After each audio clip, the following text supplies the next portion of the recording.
Good afternoon. Please, can everybody confirm that they can hear me? Yes, Stella. Yes, we can hear you. Yes, Thank you. Good afternoon, everybody. Please confirm in the chat box if you have anything to say. Please mention it in the chat box. You can chat directly at me and you can chat to the entire meeting group. Good afternoon, everyone, panelists, participants. It is now 12 o'clock and we'll be beginning the 2023 Lex Lata Career Seminar. Can you see me as well? Yes, I can. Yes, I You can. Okay, thank you very, very much. My name is Stella Adesina Yenla, and I am currently the Director of Programs at the Lex Lata Center for International Law and Comparative Constitutionalism in Africa. Today, I will be this meeting's host. I would like to officially welcome you to the 2023 Lex Lata Career Seminar. Over the past 4 months, the center has prepared for this seminar in several ways to bring it to fruition, and it is remarkable to see it coming through today. In the last 5 weeks, we've had about 500 participants register from all across the world, and we are streaming live on YouTube as well as on this Zoom meeting. There is so much we have in store for you today. Our panelists are excellent and experienced persons from all across the world, professionals in their fields, in international finance, international consulting, and international organizations, and they will ensure to answer your pressing questions. I hope you have all filled your questions, whether in the form, in the question form sent in the mail with the link, and so on and so forth. They will ensure to answer all your burning questions. So we have 3 panel sessions in the 3 key areas, and they will run in this format. First, we will have the reading of the guest citations, after which there will be the panel session for 30 minutes. Then we will have the question and answer session for 10 minutes. Questions will be taken from the participants, whether in the chat box or in the comment section from YouTube Live for 10 minutes. After that, we will have a 5-minute break during which participants are encouraged to network with one another. Please confirm that you can still hear me. Please confirm I'm not just talking to myself. Yes. So, can we all still hear me? Okay. Yes, so after that break, the next panel session will kick off in exactly the same procedure. So all participants, according to the video you just saw, you are encouraged to rename yourself using the format name, university, country. Without further ado, I would like to introduce the Executive Director of the Lex Lata Center in the person of Dr. Olawuyi to give his introduction and welcome address. Please, let's show our enthusiasm by welcoming him in the chat box and in the comment section if you're on YouTube. Welcome, sir. We are excited to have you here today. All right, thank you, Stella. Can you all hear me? Please confirm that you can hear me, please. All right, thank you. Yes. Thank you. Let me share my screen so that I can quickly go through my address.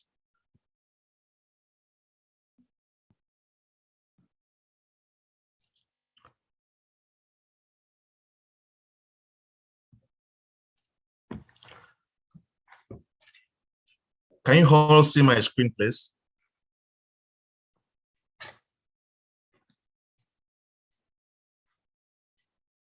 Can you see my screen? All right. Good morning, ladies and gentlemen. It's my pleasure to welcome you to Lex Lata Career Seminar 2023. Today's event is the 4th in the series.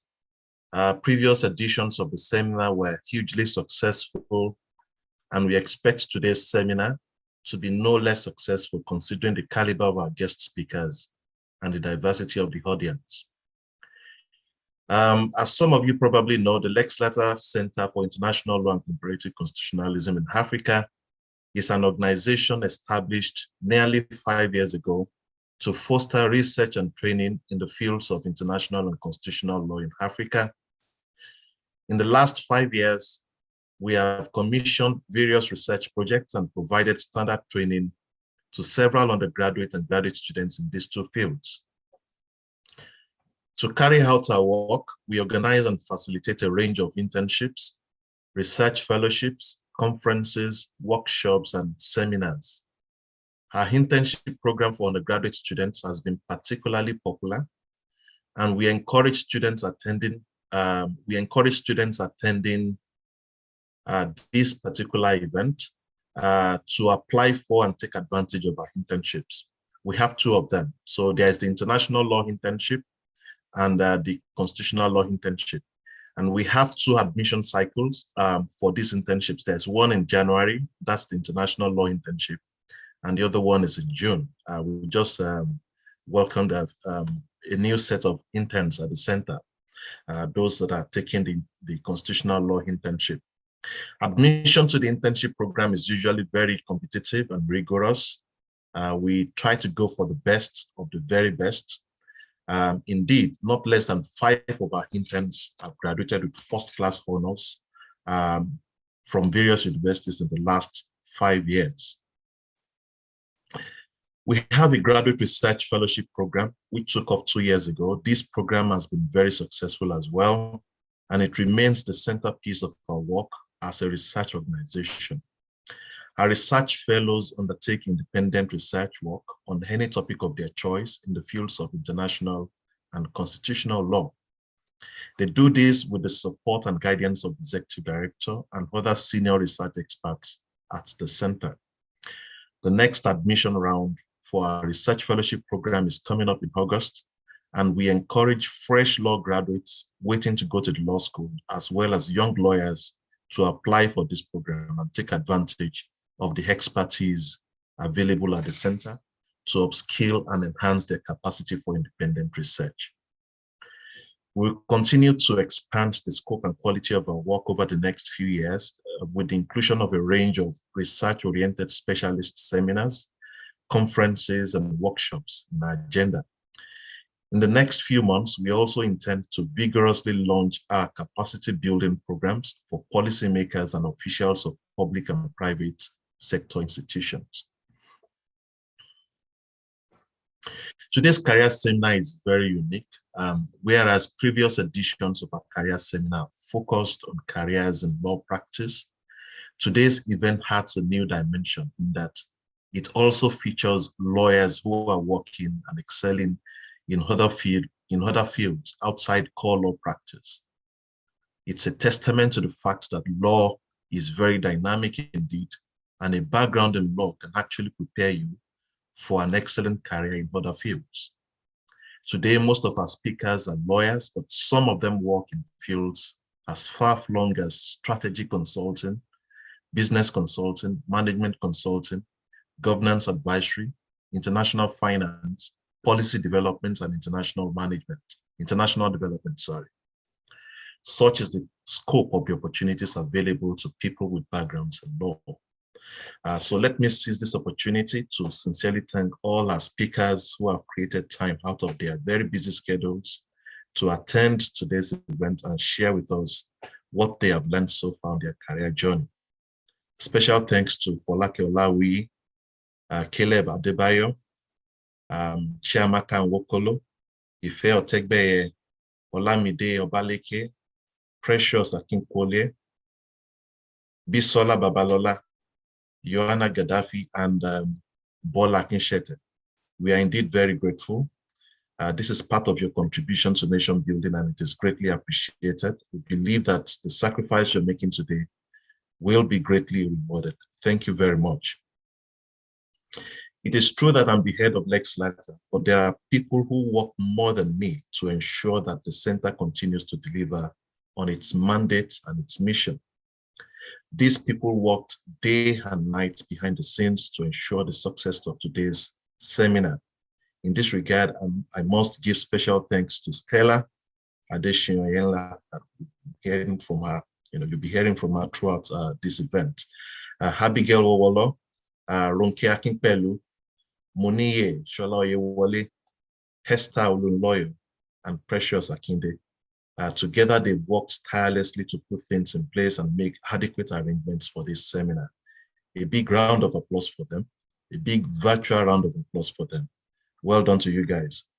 So it's now time for us to listen and dialogue with and dialogue with our distinguished speakers, and it's my hope that the discussions that follow will be very stimulating and enlightening. Thank you for listening, and I wish you all the most successful seminar. Thank you. Thank you very, very much, sir. Please confirm that you can hear me once again in the chat box. I will be doing this a lot today. Thank you very much, sir, for that insightful presentation. Next on our agenda today is a short presentation on the Lex Lata Center for about 5 minutes. I'm sure you have questions as to what the Lex Lata Center is, what we do, and hopefully this presentation will answer all of your questions. Please help me welcome Akinkuolie in the chat box. She'll be giving the presentation. Oyeronke, are you ready? Yes, Stella. Thank you very much. Please give us. Thank you. Please give us a few minutes to start sharing the screen for your presentation.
Can you hear me?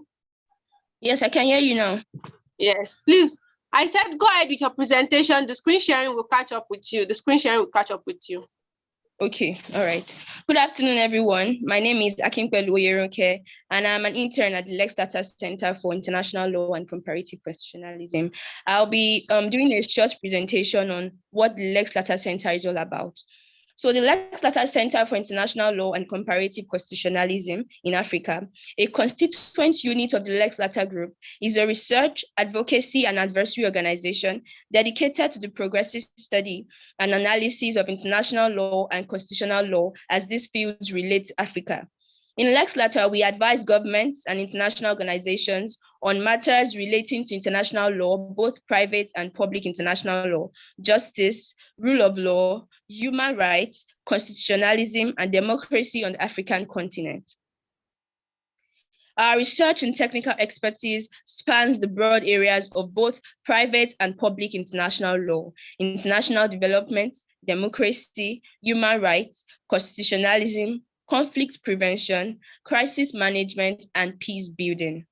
We advise and assist public and private institutions in formulating and designing legislative, policy, and constitutional reforms in these areas. We also provide technical training and continuing legal education to personnel of parliamentary and judicial institutions, civil society organizations, electoral bodies, law firms, law schools, and other organizations involved in legislative activities, justice administration, and legal advocacy in Africa. Also, in Lex Lata Center, we also undertake certain projects, one of which is the International Law Project. The aim of this research project is to investigate the extent to which the decisions and pronouncements of the international courts and tribunals have shaped the evolution and crystallization of international law in the 21st century.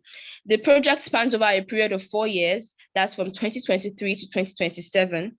And the projects will, for this purpose, focus on the jurisprudence of the International Court of Justice for 2023, the International Criminal Court for 2024, the International Tribunal on the Law of the Sea 2025, and the International Center for the Settlement of Investment Disputes for 2026. The other project carried out by the Lex Lata Center is also the Constitutional Law Project. And the aim of this research project is to design a constitution-making framework that embeds basic uniform standards for African states without ignoring the unique peculiarities of each state. This project entails a rigorous study of the concept of democratic constitution making, including the various theories on the subject, as well as the associated themes of popular participation, popular sovereignty, and constitutional legitimacy. The project also includes a broad examination of the literature as outlined in the works of scholars from the global North and South. Moving on, ultimately, with the guidance of the executive director, the interns working on this project will develop a basic theory of democratic constitution making that embeds its fundamental attributes without detracting from its capacity for adaptability. Also, there are several programs and several opportunities for lawyers and law students at the Lex Lata Center for International Law and Comparative Constitutionalism, one of which is our popular Lex Lata Internship Program, which is a research-based virtual internship for African law undergraduates, both within and outside Africa. The interns are tasked with conducting researches and writing papers on specific aspects of international law and comparative constitutionalism in Africa. The interns also make presentations, they write articles, and they write reports on their projects and other related topics. Currently, the center has 6 interns who work with the center's project. Another opportunity is the research fellowship, which is an integral part of this Center's Vision 2035 knowledge sharing agenda, aimed at encouraging the progressive study and analysis of public and private international law issues relating to Africa. Currently, the center has 6 junior research fellows who are law graduates and lawyers. The center also has 1 research fellow who is a law graduate, a lawyer, and holds a master's degree in law. These fellows are working with the center on various research projects, ranging from space law to international investment arbitration. Other opportunities include blogs and newsletters. We have the Lex Lata Public and International Law in Africa Conference. We have the trainings and the monthly seminars that we hold at Lex Lata. For more information, you can visit our website at www.lexlatacenter.com. You can also send us a mail at careers@lexlatacenter.com. You can visit our Instagram page at Lex Lata Center. And you can also check out our LinkedIn page at Lex Lata Center for International Law and Comparative Constitutionalism in Africa. You can also contact us at info@lexlatacenter.com. Thank you so much for listening. Please do enjoy the seminar. Thank you, Stella. Thank you very much. Thank you very, very much, Ronke. I hope we all enjoyed that short presentation. We are now getting closer to the first panel session of the seminar, the International Finance session. I'll be introducing our panelists now, all of them. We have 3 amazing panelists, each for the International Finance, the International Organization, and the International Consulting session. We have first, for the International Finance session, Mr. Caleb Adebayo. He is an associate at Allen & Overy LLP in New York. He's on the International Finance/Capital Market Securitization team. Let's show our excitement for all our speakers in the chat box. Following him, we have Ms. Afolake Olawuyi, who is currently a legal counsel at African Finance Corporation. Then we have Ms. Chiamaka Nwokolo, who is a senior legal counsel and currently the manager of legal services at the African Import-Export Bank. For the International Consulting session, we have first Ms. Precious Akinkuolie, who is an associate at the Boston Consulting Group, also known as BCG. Following that, we have Ms. Ife Otegbeye, who is a senior consultant at Deloitte in their operating model transformation team. And finally, Ms. Olamide Obaleke, who is an associate at McKinsey and Company. For the third session, which is our international organization session, the first speaker we have there is Mr. Yohana Gadaffi, who is currently a research fellow at the Max Planck Institute. At the Max Planck Institute for International Law and the Rule of Law. International Peace and Rule of Law, Next, we have Ms. Bisola Babalola, who is currently a special policy advisor to the CEO Care Quality Commission in the UK. And last but never the least, this might be my pet favorite, Ms. Bola Akishete, who is currently a legal officer at the Office of the Prosecutor in the UN International Residual Mechanism for criminal tribunals. Thank you to all our panelists for accepting to speak at this seminar. We couldn't have had this seminar without you. Thank you so much. I will now be handing over to the moderator for the first session, the International Finance session, in the person of a fellow intern at the center, Ms. Moniyioluwa Shola Oyewole, to steer this session in the right direction. Moniyi, are you ready? Yes, I'm ready. I'm here. Can everybody hear me? Yes, I can hear you, Moniyi. I can hear you, Moniyi. Thank you very much. Thank you. All right. So welcome to the International Finance session. We are so glad to have you join us in this session. My name is Moniyioluwa Shola Oyewole, and I am an intern at the Lex Lata Center for International Law and Comparative Constitutionalism in Africa. Please, I'll be going through the following rules as we begin. Please ensure that your microphones are muted at all times. This is for the participants. If you have any questions during the session, please put them in the chat box.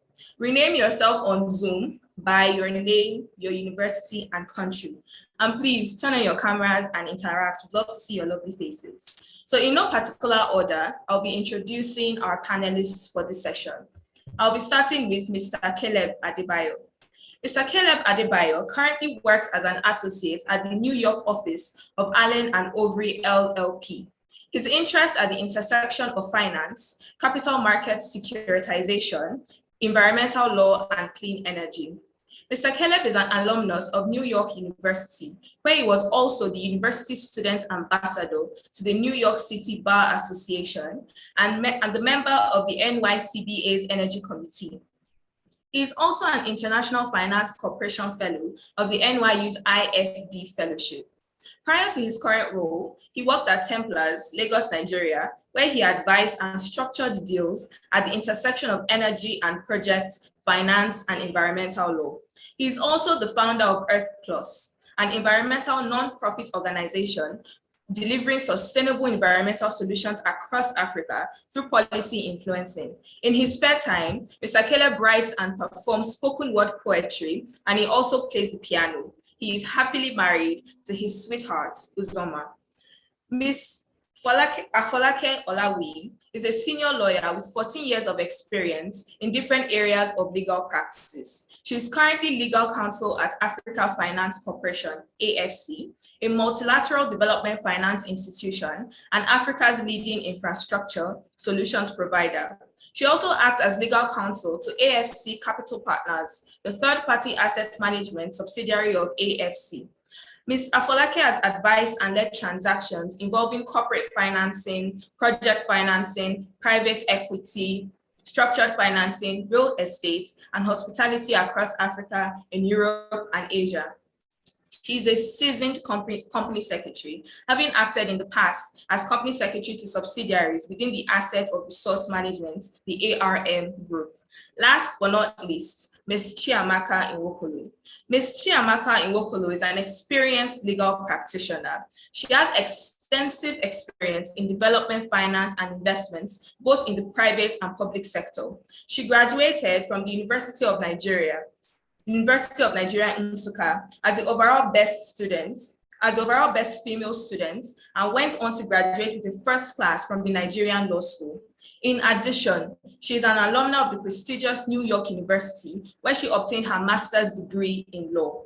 Ms. Chiamaka is a lawyer with a wealth of experience in the legal profession. She is currently the manager of the legal services at the African Export-Import Bank. Prior to her current position, she worked at the African Development Bank as senior counsel. She has also worked at the prestigious Mayor Brown and the reputable Aluko and Oyebode, Lagos, Nigeria. Please let's give our speakers, our panelists for this session, a very warm welcome as we begin. To start with, I'll be asking each of our panelists a question that each of them will answer.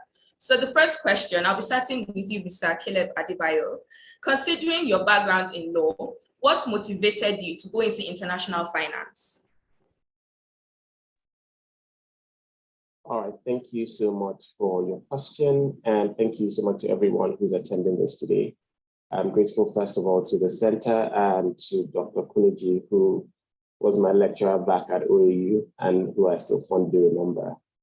Thank you so much, guys. Thank you also. It's great to be on the panel with these amazing ladies today. And it's really quite exciting to be able to have conversations like this about the future of career and progression in the space that we work in. So to my question, what made me to, I'm sorry, I feel like I forgot the question along the way. What made me to venture into this area, considering my background? Yes. Yes. What motivated you? Yes. Okay. So, and I don't know if there's going to be a question that helps me further expand on why I'm currently working in the area of international finance, but my interest started out very differently. And I was having a conversation with someone the other day, and I told them if I had been told that I would be working in this space a couple of years ago, I would have blatantly denied it, because I remember working from across the guys that worked in finance and on the capital markets team then at Templars, and telling them I could never do this because it was so complex and abstract. And look at me today.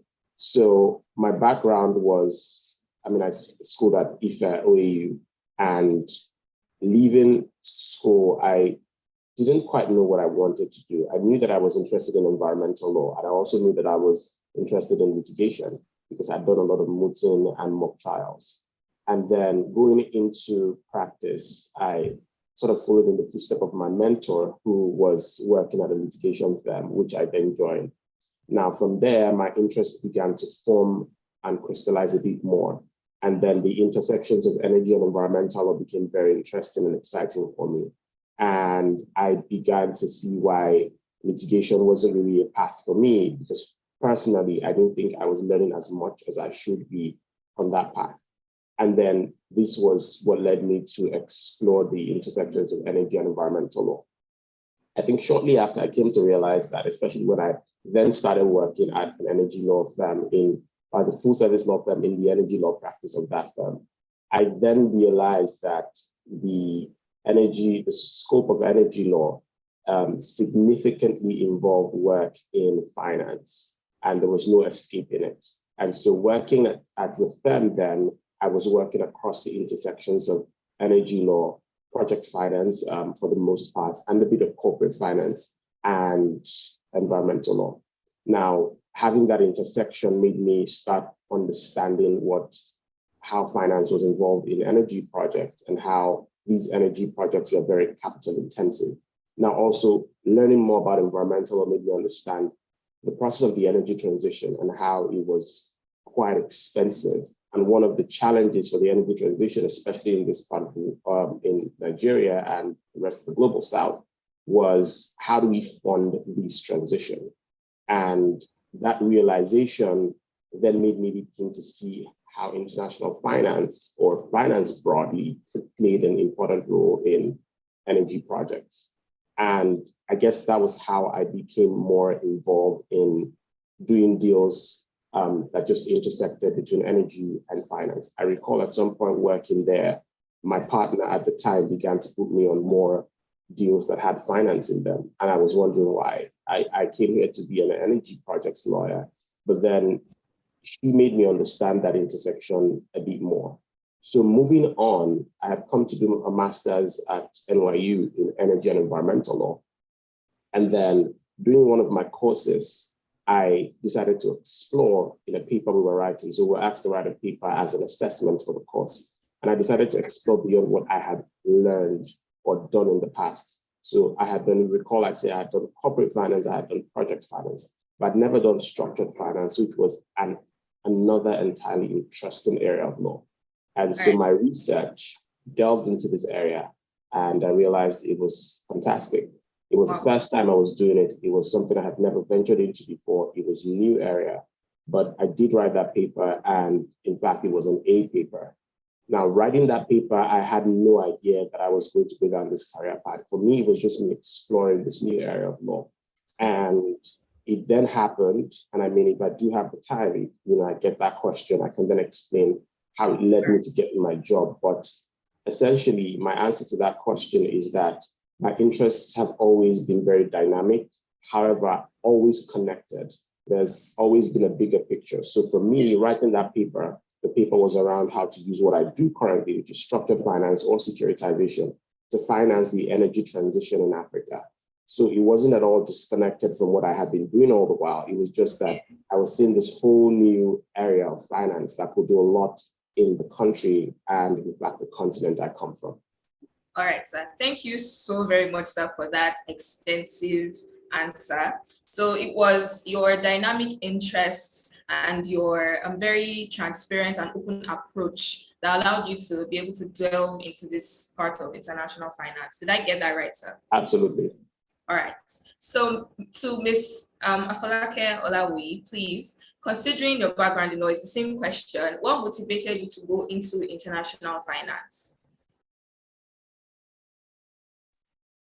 Thank you, and thank you for having me here. I didn't start out planning international finance just as Caleb. I think I got here because of the nurturing of my passion for Africa's development. So I'm very keen on leading the efforts in developing Africa's infrastructure, thereby empowering its people, making it prosperous and self-sufficient. And in the course of that, I realized that obviously to develop Africa, you need funding. And according to Africa Development Bank, we need 130 to around 170 billion per year to develop Africa's infrastructure. So you can imagine that there's a lot of financing involved in that. So it was in the course of nurturing that passion that I found myself in international finance. So I'm pretty much right now involved from end to end in financing Africa's infrastructure across most countries in Africa. So it's short and simple. It's just my passion that led me here. All right. So very, very similar stories, just different paths to getting there. Thank you so much, Ms. Afolake Olawuyi. Please, is Ms. Chiamaka Nwokolo here? I didn't see her.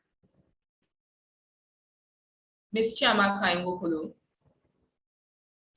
All right. So we'll be moving on. Hello. Okay. Hi, everyone. Can you hear me? I can hear you, ma. Thank you, Moni Yelua. Yes, ma. And thanks to Lex Lata for this privilege and opportunity to share my career and my experience with upcoming lawyers. I've been introduced, I believe. You have? Okay, thank you. And just to also say hello to my fellow panelists. I understand the question is the motivation for the career path. Yes. Right. Okay. Thanks for that question. So I think my motivation is quite similar as well, but I'd like to go to that aha moment, right? My aha moment was a course I did during my master's degree at NYU. And that course was called, probably still called, if they're still, offering the course, it was called Financing for Development, right? It was by Professor Kevin Davis. Caleb might know this professor. I understand he was also at NYU. So that course was essentially talking about how to finance development. And as Africans, we're all from developing countries, right? So when you hear development, it's essentially Africa or South Asia or South America, right? And it was basically, that course was just about how to move us from being developing countries to developed countries, and how, development money essentially could be used for that purpose.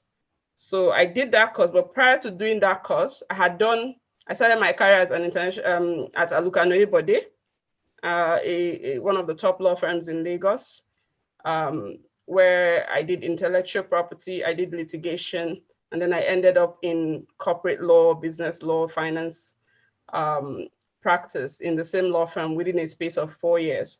So it took me doing everything. So they had 3 broad departments: IP, litigation, and corporate.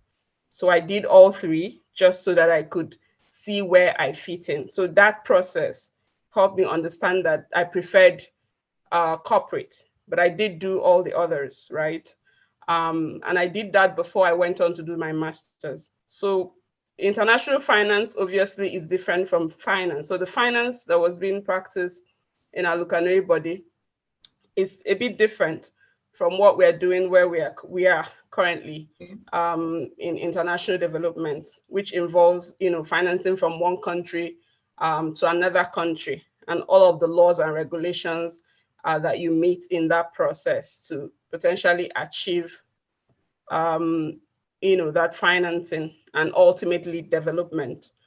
So that aha moment was that course, but Alukanoi body essentially led me to that. I did a lot of trial and error, was comfortable with corporate, went on to do my master's, encountered international financing for development, and that was it. I wasn't going back to anything else except development. So I understand this is about international finance, but I'm in international development finance. So there are two different things. So in the course of my explanation, I'm going to be including development a lot in some of the things I'm doing, because if you take out the development in it, I'm not interested. So thank you very much. All right, thank you very much as well. No problem, you are free to delve into your passion and your career. So we're moving on to the next question. So we're coming back to you, Mr. Caleb.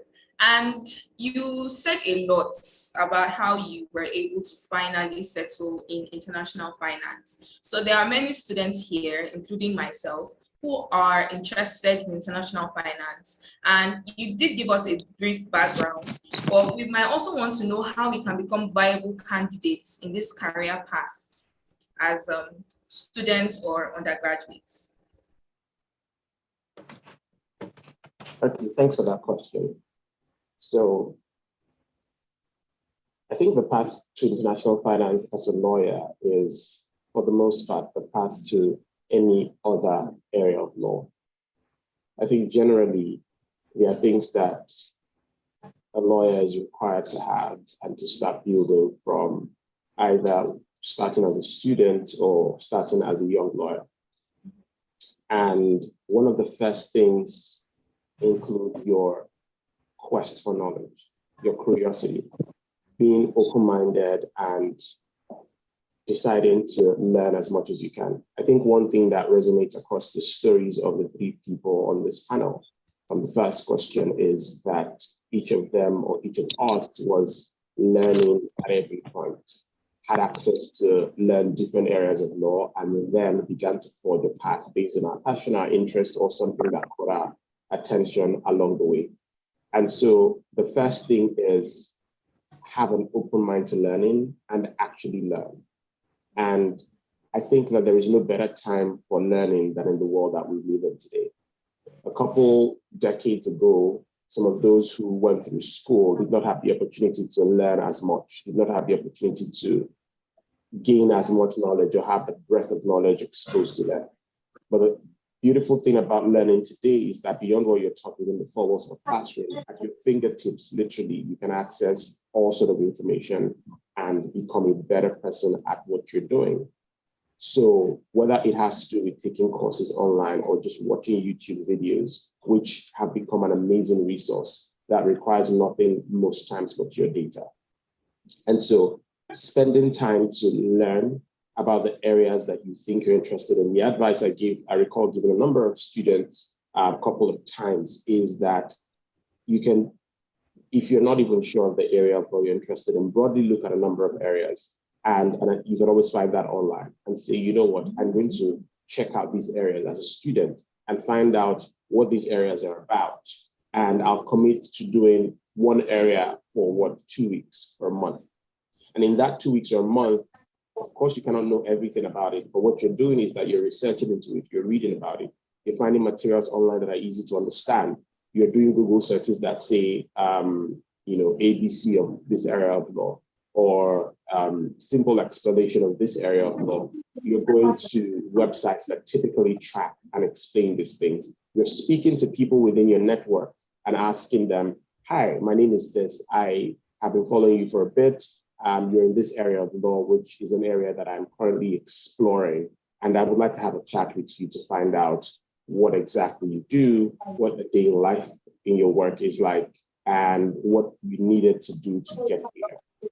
Now, that way you're combining speaking to someone who's actually working in the space with doing your own personal research about the space and reading where you can, if you have a library in your school or, accessing things online. But that combination of curiosity and a determination to find out and to learn is very important. I think that's one of the first building blocks of building a career in anything, including international finance. Because like you heard, a number of us pivoted from something we were doing or one area we're exploring to then culminate into what we do today. And so it may never be, and for others, it may be a very straightforward linear journey. But for a couple others, it might not be that way. But what helps you to get there is really spending time exploring those interests, spending time learning as much as possible. Also, there are skills that you need to start building. And my advice to students specifically is usually start building those skills from the time you're in school, through the organizations you belong to, through the things that you get involved with. Skills like attention to detail, skills like communication, like negotiation. Now, teams like the Mock team, which a number of you might be on at your schools, or other bodies that sort of simulate or do something similar to what the Mock team will do, or groups like the finance team, for instance. I know schools that currently have a finance or tax club or something of that nature that helps to develop those interests and skills right from time. Now, again, it's possible that at this point you have not decided you want to do international finance or any finance whatsoever. It's fine to join a club and realize that, oh, I'm not really interested in this, and after a while you leave. But one useful thing you would have gained is that you would have gained the knowledge, the network, and you would have realized what you do not want to do or what you are currently not interested in. So doing that kind of exploration helps you. Joining groups, being part of these things, and as a result of that, you're building the skill of attention to detail, because you'll be asked to do certain things. You'll be asked to send out an email. You'll be asked to communicate with this person, so you're gaining communication skills. You'll be asked to do things that would require problem solving and critical thinking skills. So it could be organizing an event, and one of the speakers has just told you that they'll not be able to make it, and that speaker is your keynote speaker, and the event is in 2 days. What do you do? Now, those kind of things prepare you for the real work of a lawyer, because that's really what a lawyer does, right? As much as many times we help to build in terms of advising on the structure of the transaction, many times we're putting out fires. So the client reaches out to you and say, oh, we just found this thing in the contract, and this is going to be a problem for us, and this deal has to be done by next week. And what do you tell them? How do you put out that fire? These are the things that you build by being a part of a team, working with other people. Teamwork is also an important skill. And so I'd say that, just to summarize, that exploring at this phase of your life, whether as a young lawyer or as a law student, is very important, and taking advantage of the learning tools around you, including joining groups, including internships, for instance, Lex Lata Center. Yeah, that's true.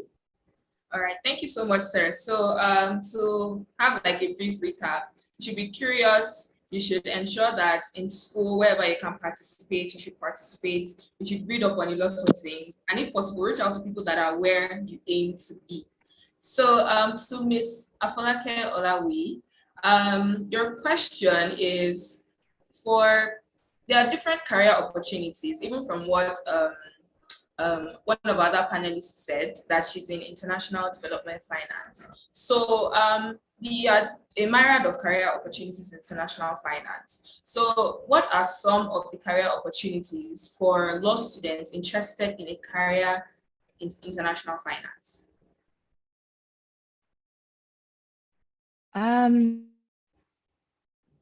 As a law student, I would say the best way is to look for internships. I think Caleb has already touched on that.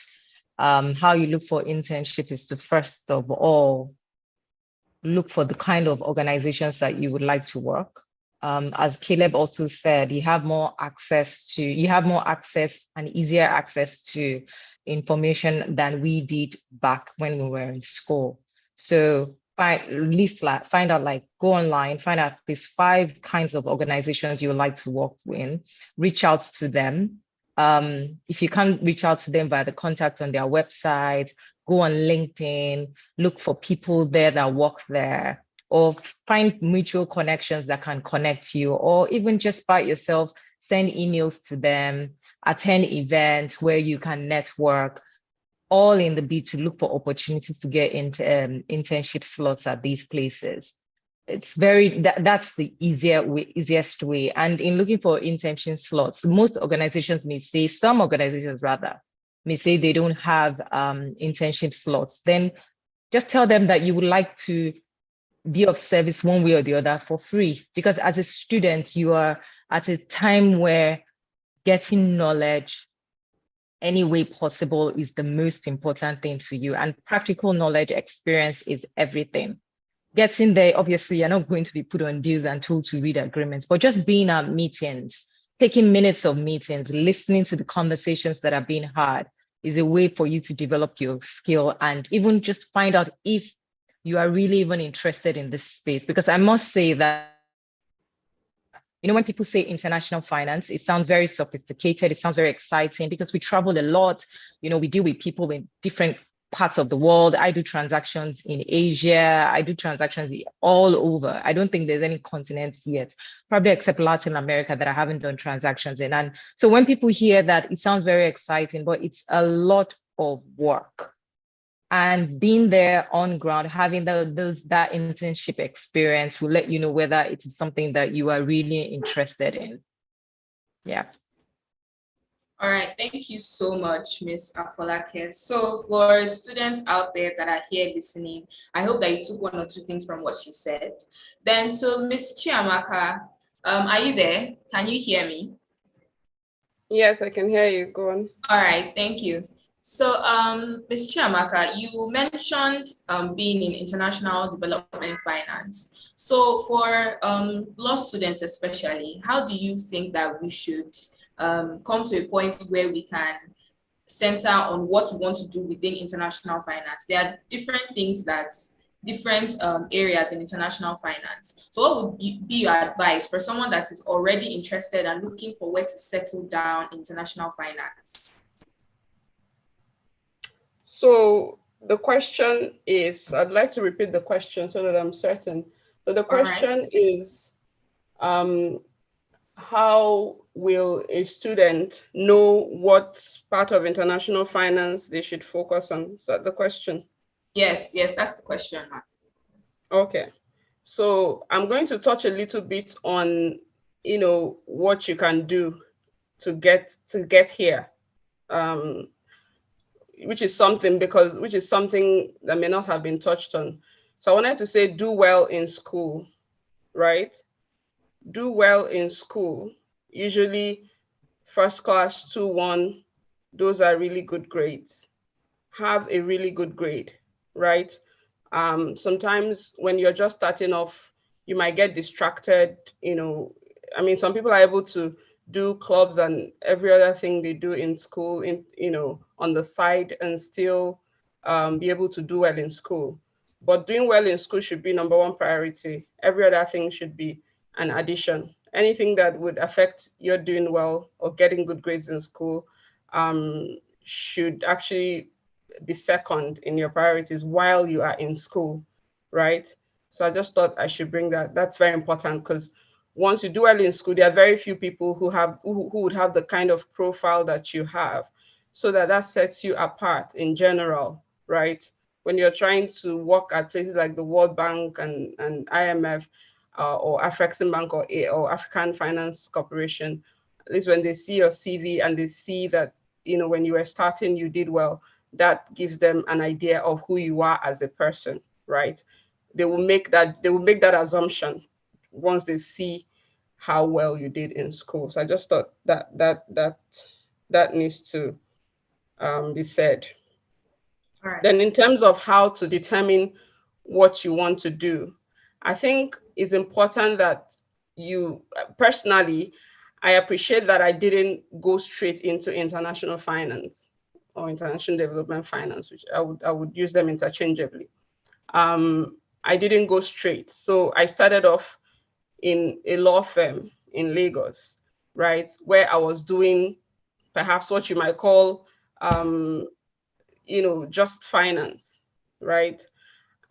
So in the course of doing just finance, you find that there are different areas you're advising on in doing finance, right? There are different aspects that a financier will be interested in when they hire a law firm or a legal advisor to advise them.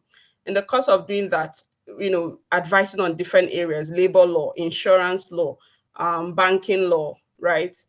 You would naturally understand what makes you curious, what gets you exciting, right? I'll give you an example, and I'll do this with litigation, because when you come out of law school, you're very excited about litigation because that's what you're taught in law school: criminal litigation, civil litigation. Same with me. I was very excited about litigation and I went right into it, right? Litigation, I believe, is interesting, but I think with Nigeria, our litigation sector, or the judiciary, it's not very active, right? You go to court and there are lots of adjournments and cases don't move, right? And if you're someone who wants to know what's next, right, you don't want to stay in one place for too long, you quickly get uninterested when it comes to litigation. But if you're doing litigation in another country, maybe in the UK or in the US, you might find it interesting, whereas someone in Nigeria wouldn't find it interesting. So the reason for not liking litigation is not because there's something wrong with litigation, but because, of now doing corporate law when you're in a law firm. So I'm just imagining that you guys will start with law firm when you finish. There's nothing wrong with starting with an international organization at the beginning, but when you start with a law firm, it kind of trains like a training ground. You see the good, the bad, the ugly there. So when you're now doing something like a corporate, so when you're advising on different aspects, right, of an advice. Yes, ma'am. You suddenly find out what you like, what you're more interested in. And I think that's how you would know, right? Yes. But I also support all of the ideas that my co-panelists have identified. All right. Thank you. Thank you so much, Ms. Chiamaka. This is to remind our participants that if you have any questions, please drop them in the chat box so that we can go through them before we come to the end of the session. So we're back to Mr. Caleb. Quickly, we would like to know, understanding finance can be really tedious for law students and undergraduates. How would you break down international finance or finance in understandable terms? Okay, thanks for the question. Understanding finance can be difficult for even those who have graduated from the law school, done a master's, and are working in international finance. So I don't expect that at your level or at the level of the students or those just starting out their career in law, they should be experts or very seasoned in finance, because it's complex. It can be abstract depending on the area of international finance. And a lot of times you're trying to understand the legal system across borders. So generally, international finance would just refer to the monetary, financial, economic interactions between and across countries. So we're talking capital markets, we're talking things that have to do with currency and interest rate exchanges, we're talking foreign direct and foreign portfolio investment, we're talking project financing across borders. So this is the umbrella of what international finance is. It will involve working across borders, certainly. It would involve negotiating across borders. It would involve advising across borders. Many times, though, you'd have a team of lawyers where you have lawyers who are advising on English law, for instance, lawyers are advising on Nigerian law, lawyers advising on Chinese law, right? But working within that space, you will get to see the dynamics that affect various areas of law in different countries. And so I'm not sure if your question was, I should just explain what international finance entails, or you want me to sort of direct the students or those who are interested in the area on how they can better understand the concept? Yes, it's just to give them a brief overview of what international finance is in practically layman terms. Okay, so that's pretty much what I've said. International finance is understanding what are the monetary, financial, and economic principles or legal systems between and across countries, because it involves you working with clients across various countries, or working with a client with branches across various countries. So a client wants to do a deal where he wants to fund a transaction on an energy project, or he wants to fund an FPI transaction. So he wants to invest portfolio in, say, Japan, right? And the client is a US-based company, and the client is getting funding from Canada. So the financier is in Canada, the client is in US, it's a US-based company, probably has operations somewhere in Japan, and he wants to finance an acquisition of a company for its interest in Japan. Now that's an international finance transaction because you have a lot of interactions across board. You have things that have to do with currency and exchange rate risks, because how is the company purchasing the interests in Japan? Is it purchasing on the Japan stock exchange? Or is it obtaining? I mean, there could be many aspects of financing. It could be raising money from the Canadian company through just regular corporate finance. It could be raising money from the Canadian company because the Canadian company is issuing bonds. So they are different, or rather, is issuing equity, and it could be saying, okay, I want to buy buy into the shares of this company. So there are many structures that could be happening in international finance space. And generally, what it entails is that you will be working across borders. You'll be involving yourself with the law and the laws and the regulations of various countries. Like I said, most of the time, you're not required to know the laws of all the countries, because countries, again, law is very territorial and jurisdictional. So many countries have lawyers advising on the law of that country. So for instance, let's say that the facility agreement for lending is the New York law contract. They would ask New York lawyers to advise on it, right? Yeah. If it's Canadian law lawyers would advise on it. If another document, say the purchase agreement for the purchase of shares, is a Japan law governed document, Japanese lawyers would be advising on it, right? But you would all be in that transaction, and you would be seeing how these lawyers are dealing with the issues that arise from their end, and you'll be able to interact with them. So that's broadly how it works. All right, thank you so much, Mr. Caleb. From a person here, from Stella, actually, she's asking, we're going to move to Ms. Afolake. I'm sorry, I didn't make that clear. How smooth was the transition to international finance when you got interested in it? And does this mean that internships may not be intentionally needed in relation to the sector of law you later settle in? So the first one is how smooth the transition was, and if internships are really necessary, if it's not going to pay off in the section you later settle in.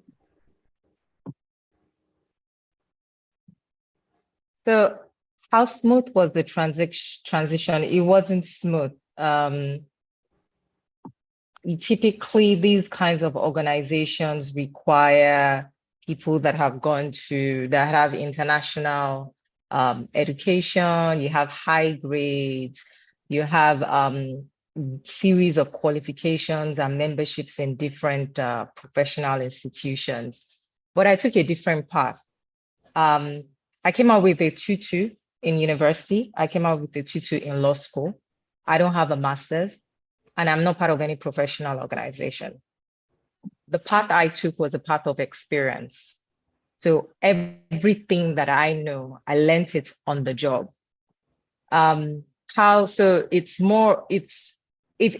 path is different. So I would say, just to add to what Chiamaka had said, do do your best in school. Make sure you do as best as you can in school. And if you want to and you have the opportunity to do a master's, do it.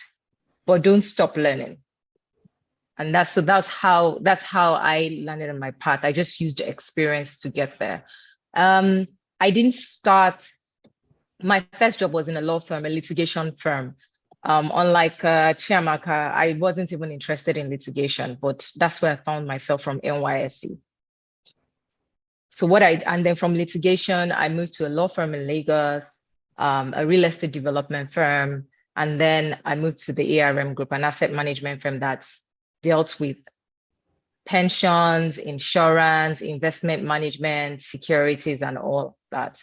So you can see, if you look at my LinkedIn profile, you see that I didn't have the usual path of you go to a big Lagos law firm, commercial law firm, and you get that experience in finance there and use that opportunity to move into international finance. Mine was very, very different. I knew I wanted to be in the infrastructure space. I had identified in the course of that I had to be in finance, international finance. But what I did was, with each job that I had, I just made sure that I put in 110%. I worked as hard as I could while still reading on things relating to infrastructure, relating to finance, relating to infrastructure, and making sure that once an opportunity came for me to move, I moved. So I didn't have the usual career path. What's the second question? Please remind me. Are internships essentially needed? Or no, the person said, does this mean that internships are not essentially needed in relation to the sector of law you later settle in? No. Look, the most important thing, and I know the other participants touched on it, the most important thing, right, is your soft skill in whatever area of law or whatever it is you want to be in life. Your soft skills are more important. That's diligence, putting in the hard and smart work in, focus, attention to detail, your communication skill, your use of emotional intelligence. That is what is important. I did internships at Chief Rotimi Williams from my 300 level all the way till after law school. I did my internships at Chief Rotimi Williams. Chief Rotimi Williams is a litigation law firm. So I didn't learn anything relating to infrastructure. I didn't learn anything relating to international finance, but that was the opportunity I had. So the point I'm making is take advantage of the opportunity you have and see it as a stepping stone to the ultimate goal. Now, the opportunity you have may not in the face of it reflect, it may not in the face of it be anything relating to your ultimate goal, which may be international finance.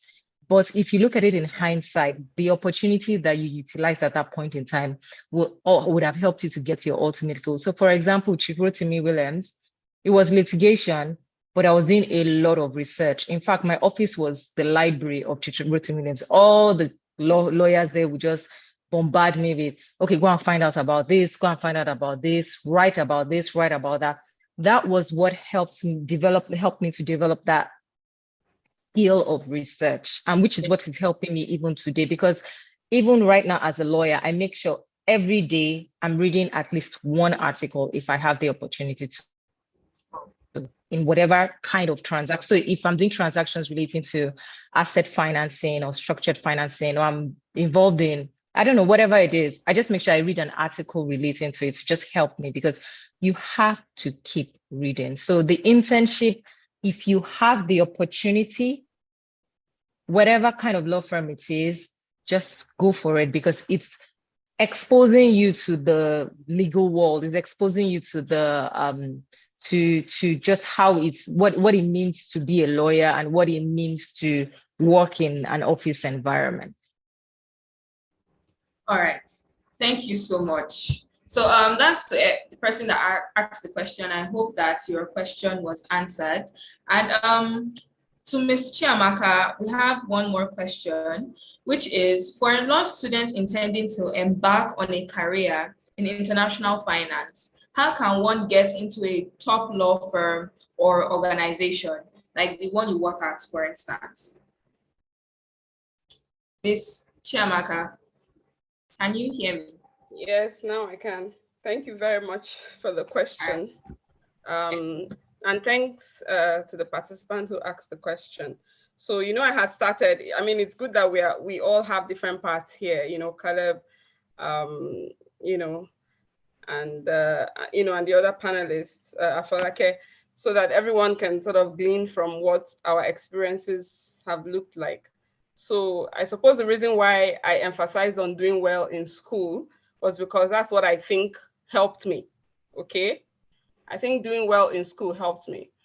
Before law school, or right after law school, before results were declared, I was curious, just like, Caleb has said. I was one who was also interested in using all my opportunities. One of my mentors had introduced me to a judge for me to start a research assistant ship program, or essentially an employment, but with research assistant. So I'm just assuming I made it. So regardless of what I was going to make in law school, I was already curious. I wanted to hit the ground running. I didn't want to be at home waiting for results. So I had met the judge. We had discussed when to start, right? So while I was waiting for the result, so the result comes out. Well, before the result came out, I also did in Lagos. So there's nothing wrong with Googling top law firms in Lagos, or, being close to your seniors in school, right? People that were 1 year ahead of you or 2 years ahead of you who are already doing well, right? So there were people who were 1 year or 2 years ahead of us. We already heard that they got a scholarship in Harvard, or they got a scholarship in Cambridge. So we got closer to them, asking them, how did it happen, right? So some of them were already in Alukanoye body, right? And I sent my CV to Aluko, GLIS, all the top law firms. That was before law school, right? And I sent it to maybe 20 top law firms. None of them responded. After the result came out, I did the same, but to 5 that I was more interested in.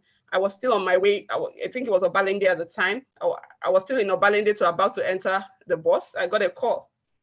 I think what made the difference was the results, right?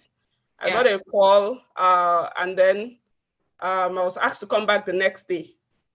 And I was given a job the next day. It was surprising, right? That's why I'm saying do well in school, because that sets you apart, certainly, right? For sure. That formula works, I believe. Then what else?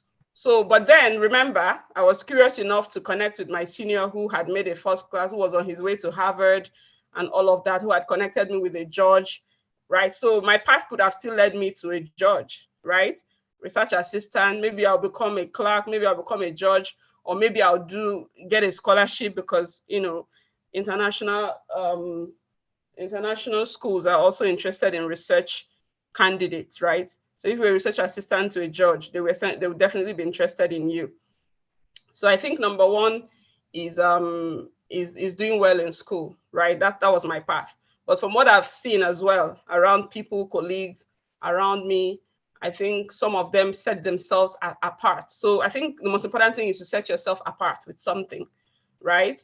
So some of them may have had tutu, but they set themselves apart with maybe an internship that they did while they were students in Olaniwa Ajayi, for instance, right? So if Alukanoye sees your CV and sees that you've done a tutu, but they've seen that all through your education, you were doing internship in Olaniwa Ajayi, GLIS, names that are familiar to them, people that are at the same level as them, they would be excited about your experience. Some other people did interesting hobbies, right? There are some hobbies that are, something that catches the eye and also somehow ties into the career that you're interested in. Some of those hobbies, people are interested in it. Masters as well. When someone sees, UCL, University College London, Masters in International Finance Law, that's it catches the eye. That's something that could set you apart from the other candidates. So I think those are the 3 things I would say. Of course, networking, mentorship, keeping connected with people that look like what you want to be. is also important. Thank you. All right, thank you so much, Ms. Chiamaka. So I hope your question, whoever asked that question, your question has been answered. Reach out to, seniors, ensure that your CV is essentially packed with experience, and do well in school, most importantly. So Mr. Caleb, somebody is asking, with regards to international finance, what online certification platforms would you recommend in the development of one skill in this field that will substantially add value to an individual? And then they have another question.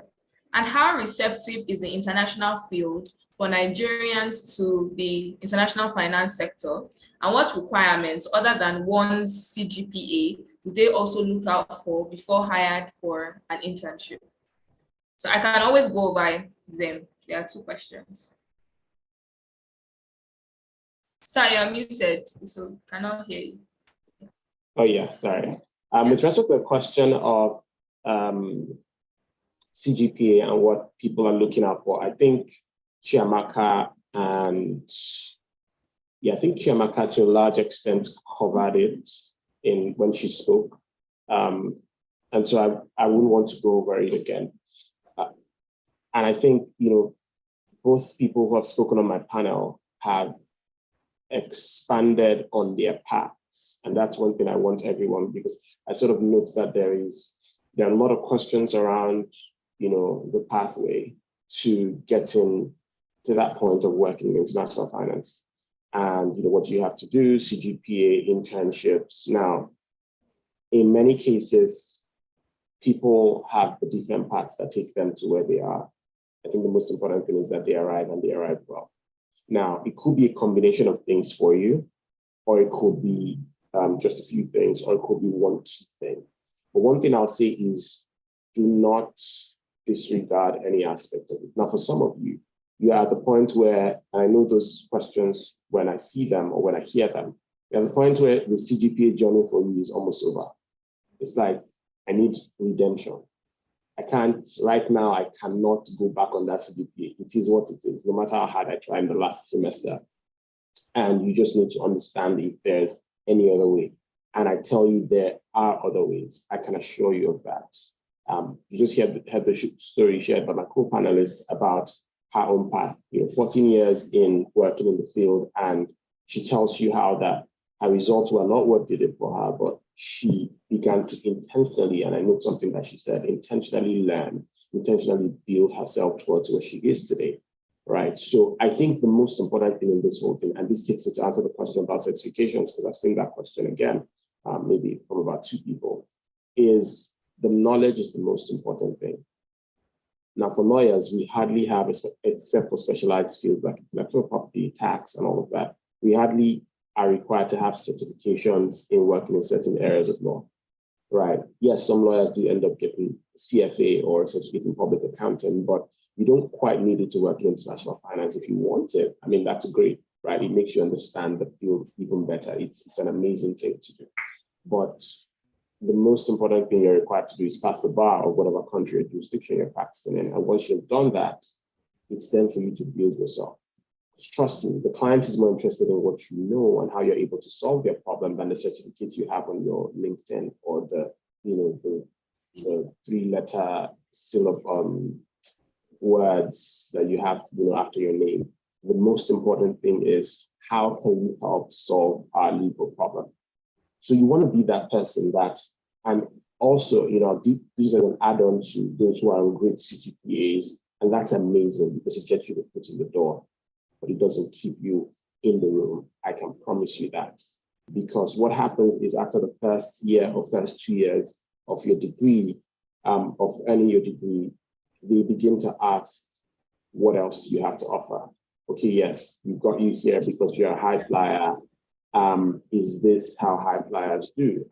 What are you going to give us something beyond, the degree we saw you give to us? You're a smart guy, clearly, from your school records, or a smart lady. But what's next? All right, so I think just intentionally trying to learn. For the courses, I don't have 1 or 2 specific courses that I'll say, oh, go take this course, go take that course. But if you recall earlier, I mentioned YouTube is your friend. You can literally find anything you want to find on YouTube.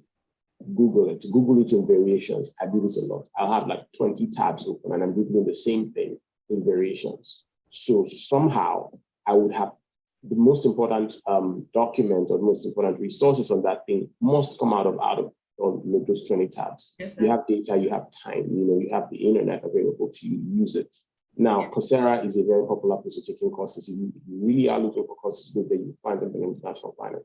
You find something on Harvard edX or one of the other Harvard sites that do all of the short courses. You would always find something. LinkedIn Learning, you would find something. So if you're the kind of person that really wants to do a course, some people are not course people just because they would never finish it.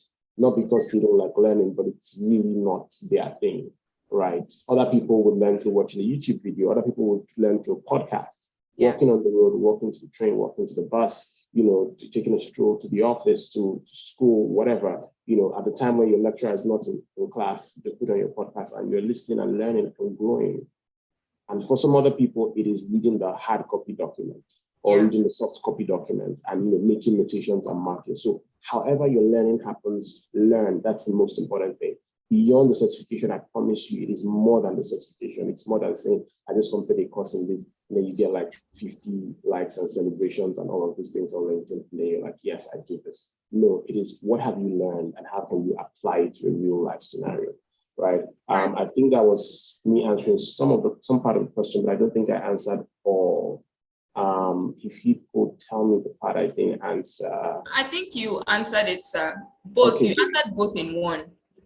Concerning like the certifications, you already answered that Coursera and how they may not be needed as a lawyer, but it's good if they decide that they're going to get it. All right, so thank you so much, Mr. Caleb. Thank you, Ms. Afolake. Thank you, Ms. Chiamaka. That brings us to the end of the International Finance session. I'm sorry, there was one question that was asked and directed at me. I recall the person asked me, privately, and I asked them to put it out here. So I'd like to answer it from Timothy. All right, no problem. Yes, and he says, what kept you motivated and was there a time you got tired? It's a bit of a broad question, but I would say that keeping the motivation generally as a lawyer or somebody who's growing in your legal career has to do with a number of things.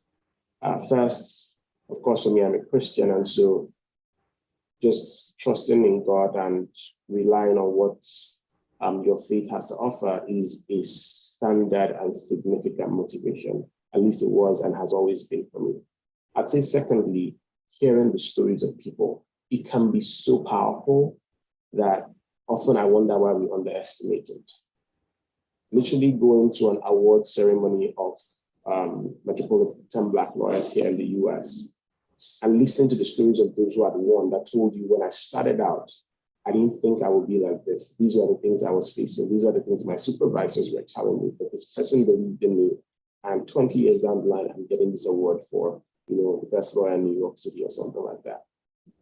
And hearing that makes you know and understand that this path, sometimes you think you're alone in a struggle. Oh, I'm the only one who has bad grades. I'm the only one who and then you find that there are people who had these things and surpassed it and moved forward. I have friends who started out with grades that were not good, who after the law school result came out, they were devastated. But today they are doing fantastic, amazing lawyers across the world. So one thing you have to always do is listen to the stories of people, right? Talk to them, have conversations with them, because the truth is, you don't see enough on LinkedIn posts. So you see one person posting, oh, they got this, they're successful, next time they post it. But you don't know the backstory. Out of 5 successful posts, they have had maybe 100 or 70 that were not successful. They have had challenges. They have had people tell them your work is not good enough, you have to improve. But there are things they have done. So you want to know beyond what we're seeing out there, can I have a conversation with you? Reach out. I'd like to have a coffee chat. I'd like to have, a Zoom call, 20, 30 minutes, 10 minutes, 15 minutes. I just want to get an insight into what you're doing, what you did, how you got here, what's the backstory, because I want to be there as well. So these stories, hearing from these people, helps keep the motivation for the most part. I hope I was able to answer that question. All right. Thank you so much for that. And that brings us to the end of the International Finance session. And I'll be handing over to our Director of Programs, Ms. Stella. And I'll see you guys on the other panel sessions. Thank you very much. Thank you so much, Muniye. I really appreciate it. Thank you for that enlightening session. Everyone here will agree that we have all learned something new or a whole lot of something. So thank you so much. Thank you so much, Mr. Adebayo, Ms. Nwokolo, Ms. Olawuyi, for the session. The session was truly wonderful. We'll be moving straight into the international consulting session, and I will now hand over to Ms. Ronke Akinkuolie to take over for the international consulting session. Ronke, we are ready for you when you are. Okay, thank you very much, Stella. Can you see me and can you hear me? Yes, I can see you. Yes, I can hear you. Right. Thank you very much, Moniye, for the wonderful session on international finance. So now we'll be moving to the international consulting session, and permit me to please read the citation of our speakers. I'll start with Ms. Precious Akinkuolie. Ms. Precious Akinkuolie is a lawyer and a management consultant at BCG, that's Boston Consulting Group, Lagos. She graduated from the University of Ibadan with a distinction in law and at the top 1% of her class. In BCG, she works with private, public, and social sector institutions across sub-Saharan Africa on strategy design, cost management, portfolio optimization, people performance, and achieving large-scale organization transformations. Prior to BCG, she interned in equity research at Afrinvest West Africa and corporate law in Banwa and Godalo, as well as other leading law firms. She is passionate about social impact and achieving trade and investment in the African continent. The next panelist is Ms. Ife Otegbeye, who is a senior consultant at Deloitte, London. Ife Otegbeye is a senior consultant at Deloitte, London. Prior to her current position, she worked as a senior consultant at Ernst & Young, London. Ife is an alumna of the University of Warwick, where she obtained a Bachelor of Law, at the London School of Economics and Political Science, where she obtained a master's degree. Moving on to Ms. Olamide Obaleke, the third panelist on the international consulting session. She is an associate at McKinsey & Company. She is a first-class graduate in economics from Lancaster University, UK. She holds a master's degree from the London School of Economics and Political Science. She has worked with the top companies like the Champions Life Academy, KPMG Nigeria, and so on. She currently works as an associate in the global consulting firm McKinsey & Co. in Lagos, Nigeria. Please welcome with me virtually Ms. Precious Akinkuolie, Ms. Ife Otegbeye, and Ms. Olamide Obaleke. Good afternoon, Maz. Good afternoon. Good afternoon. We're so glad to have you. Thank you so much. So without wasting time, I would like to direct my first question to Ms. Precious Akinkuolie. You trained as a lawyer, and why did you decide to then move into the field of international consulting? I would like to know, and I know a lot of people on this call would also like to know why. Okay, can you confirm you can hear me clearly? Yes, I can hear you clearly. Okay, great. What inspired my decision to join management consulting? Honestly, I always knew I was never going to practice law because I wanted to do something different from law while I was in school. But I would say there were three things that drove my decision. One, I wanted a very global experience. So I wanted to work with people from different countries and topics that spanned across different countries in sub-Saharan Africa. So I knew law may not necessarily give me that, particularly law in Nigeria. Secondly, I wanted a dynamic and challenging work. So I'm not saying law is not challenging, but I like the idea of working across multiple industries. So something about consulting is, depending on whether you choose to be a generalist or a specialist, you get to move across industries and across topics. So today you're working on something related to energy transition. Tomorrow you're working on something in financial services. Next week you're working on something related to supply chain. So I like moving from topics to topics, industries to industries, and that was very attractive and appealing for me. And I think the most important thing really is the social impact view. So consulting, particularly in Nigeria, basically in Nigeria, is focused on driving impact in the African continent. And I personally today focus on public sector social impact work because I think there is this huge gap, there's this huge potential that Africa has. There's a lot to be done, and it's very humbling every day working with public sector institutions, working with governments in different countries just to shorten or help to bridge this gap, I see. So that's it for me. Okay, thank you very much, Ms. Precious. For Ms. Ife Otegbeye, I would also like to know why you decided to take on a career in the international consulting field. Yeah, no, hi. So I think I would echo quite a lot of what Precious had said. So I think for me, I actually did start out wanting to pursue a career in law. I come from a very long line of lawyers in my family, so I always thought it was going to be law. Went to uni, did the whole law thing. And then I think my interest in other areas started to peak when I started to dip into other sort of modules that were being offered, so some business modules. So I started to step out of law a bit just to see what's out there. But I think I did a few law internships as well. And for me, I think the pivotal moment was just through experience, right? So trying law internships, trying consulting internships as well. And so for me, I think consulting offered that more varied experience in terms of the projects I'm able to work on. You know, I think law, you get that same client diversity to a certain extent, but it's the type of work that I think differs. So on consulting, I'm able to work on technology projects. Today, I'm building, you know, some AI tool that can help transform, you know, a company's potential. To tomorrow, maybe I'm looking at strategy. Whereas with law, I felt it was more concentrated within a, you know, specific zone. So I think that was the main thing for me in consulting, just the breadth of projects that I'm able to work on. From what you just said, one thing I've learned is that experience is never wasted, because you said that through your experience, you've been able, that was how you actually knew what you wanted to do in international consulting. Thank you very much, ma'am. For Miss Olamide Obaleke, I would also like to ask you why you decided to take on a career in the field of international consulting. Thank you for that question. I think for me, I actually sort of fell into consulting and then started to enjoy it. And I'll tell you how I fell into it. So I finished my undergrad, and I knew that I wasn't really clear on what specifically I wanted to do. And I knew I had interest in sort of various spaces.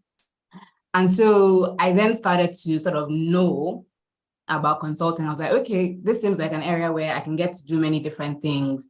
So let me try it out. And so I started at KPMG, tried it out, and I loved it. I love that I got to do many different things. So just like Ife and Precious have said, my first project there was with an FMCG, and then next thing I was doing banking.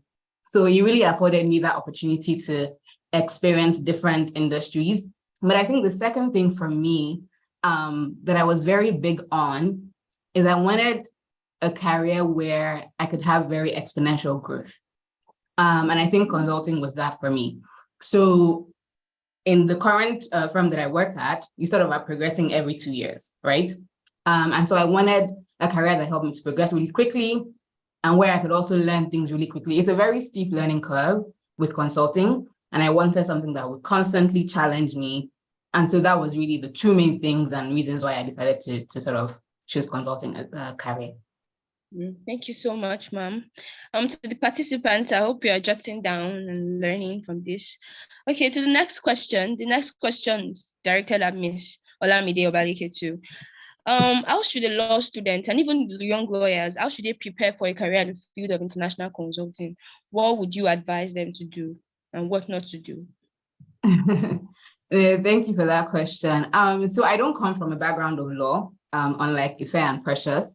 But I think there are certain things that anyone, regardless of what background you have, can sort of do to prepare to get into consulting. The first thing to know is consulting is not a career path where you need to have studied a specific course. So I have colleagues that studied history I have colleagues who studied law. I have colleagues who studied finance. I have people who are medical doctors that are consultants, right? So the first thing is there isn't a specific course you have to study to get into consulting. What that means is what you need to prepare or to do to get into consulting is the same, regardless of what background you're coming from. So that's the first thing. And so what do you then need to do, right? I think first thing is there are certain tools and I think resources that help prepare you to get into consulting. One big one for me is around case studies. So if you don't know, the way consulting is sort of structured, it is very project-based. So like we mentioned earlier, you have a project with like, say, a bank, you have another project with an energy company. And so when you're trying to get into consulting, one of the main ways you're assessed is based on case studies. What that means is do a lot of practice on how you solve real business cases, real business problems. There's a wealth of material on the internet to help you prepare for this, right? So I think that's the first thing. I think second thing is there are certain key skills that you need to have as a consultant. Number one is problem solving. Number two is sort of like your analytics. Number three is like communications. I like to call it the consultant toolkit in a way. And so how do you get your problem solving skills? How do you get your communication skills? How do you get your analytics skills? School is great. School is fantastic. There are a bunch of other things you need to do outside of just, going to school. I go to class, I listen to my lectures, take notes, and so on. You need to get involved with, other sort of activities. You can find, maybe take up leadership positions in certain clubs or in certain societies. I think these kind of positions expose you to situations where you have to actually apply problem-solving skills, or you need to figure out how to communicate to like large audiences, or how to convince people and win people over, because that's a very big part of what you do as a consultant, right? So I think for me, those are the main things. So how do you start thinking of, okay, how am I able to solve sort of case studies and case-based problems, but also how do I start to build these skills that are really what matter for me on the job? And like I said, school is great, but you need to sort of, get involved with other extracurricular activities and clubs and societies so that you build these things and they're very, very practical, right? So I think those are the main things for. Thank you very much. You highlighted the importance of problem-solving skills, analytical skills, and communication skills. It's very important that law students and even young lawyers start gaining mastery of these skills at a very young age, seeing that they're very, very, very important in the field of international consulting. Thank you so much, Ms. Obaleke. To Ms. Precious Akinkuolie, I would also like to direct the same question to you. How should a law student, your own view, how should a law student and young lawyers prepare for a career in the field of international consulting? What advice do you have for them? So I think compared to Olamide and Ife, I went through the Nigerian education system particularly. I studied in the University of Ibadan. So I'm going to speak from that perspective. I would admit that there is a gap between what you study in school and what you meet in real life. And so you need to start ramping up from when you're in school. So I think the first thing I would say is you need to develop a strong foundation. So with your law courses, I would advise to be more experimental with the courses you pick. So for example, in school, I did oil and gas, banking law. I think when you get to like 300, 400, 500 level, you get to pick law courses. I would advise to be very strategic about the courses you pick. Because, for example, I had the choice to pick between equity and then oil and gas. And obviously I picked oil and gas because, I knew the career path I was going for.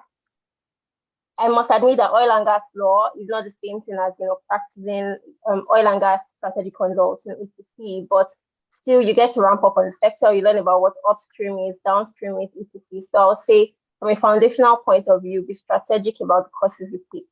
And I was proud. So international law, recommend oil and gas law, banking law.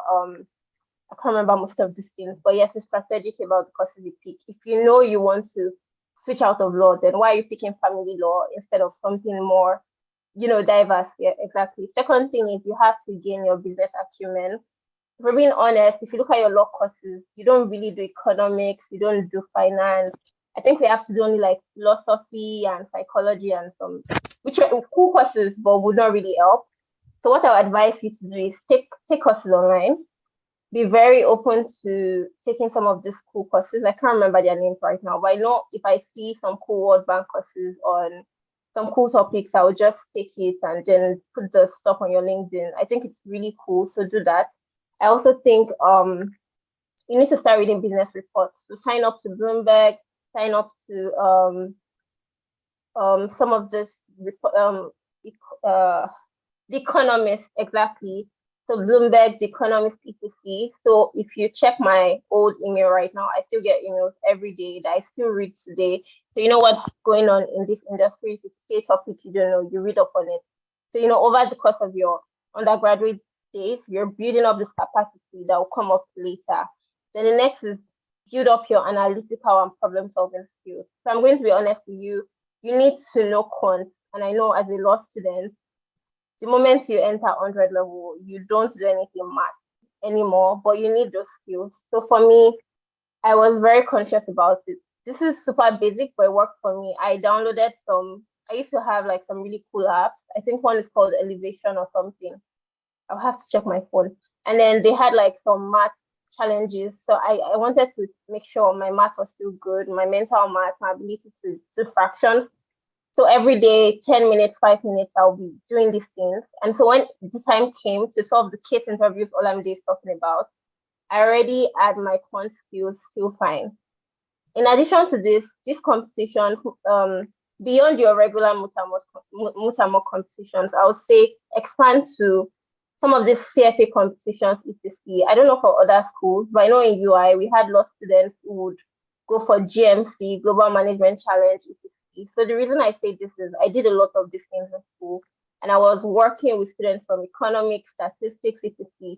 So I was learning about market share, like cool stuff that I would not have learned in law.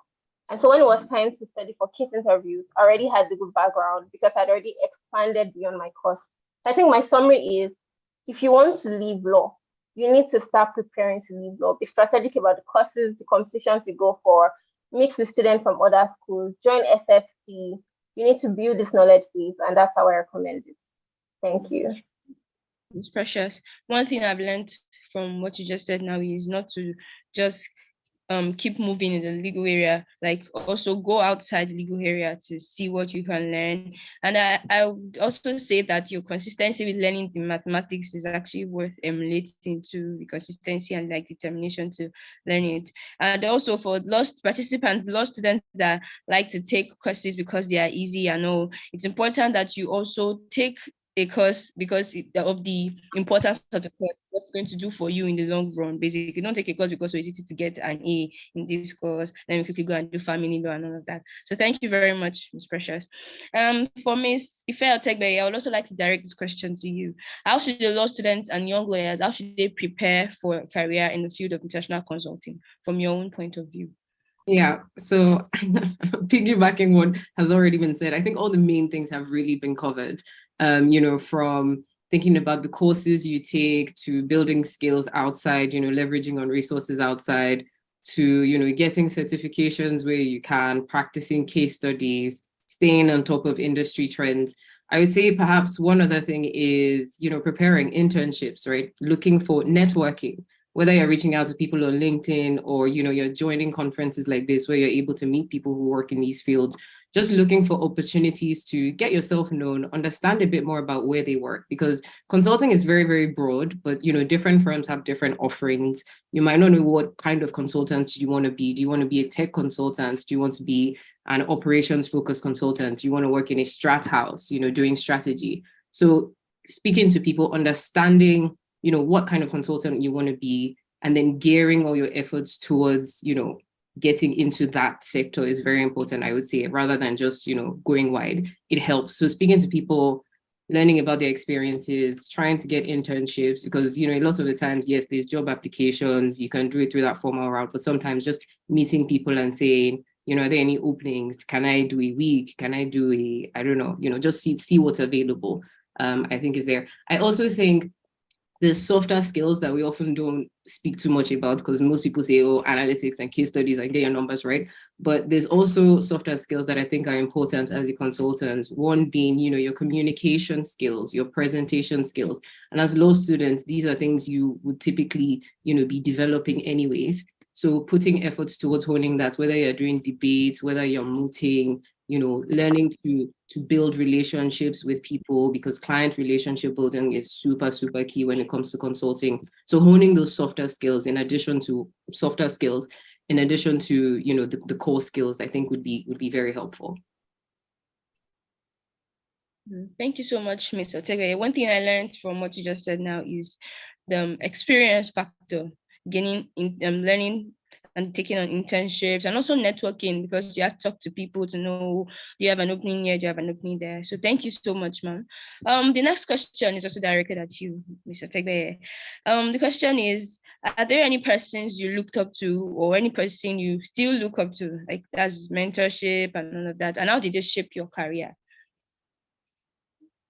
That is a really interesting one. Are there any people I looked up to? Well, can I use my sister? So my sister actually she became a tech consultant right after uni.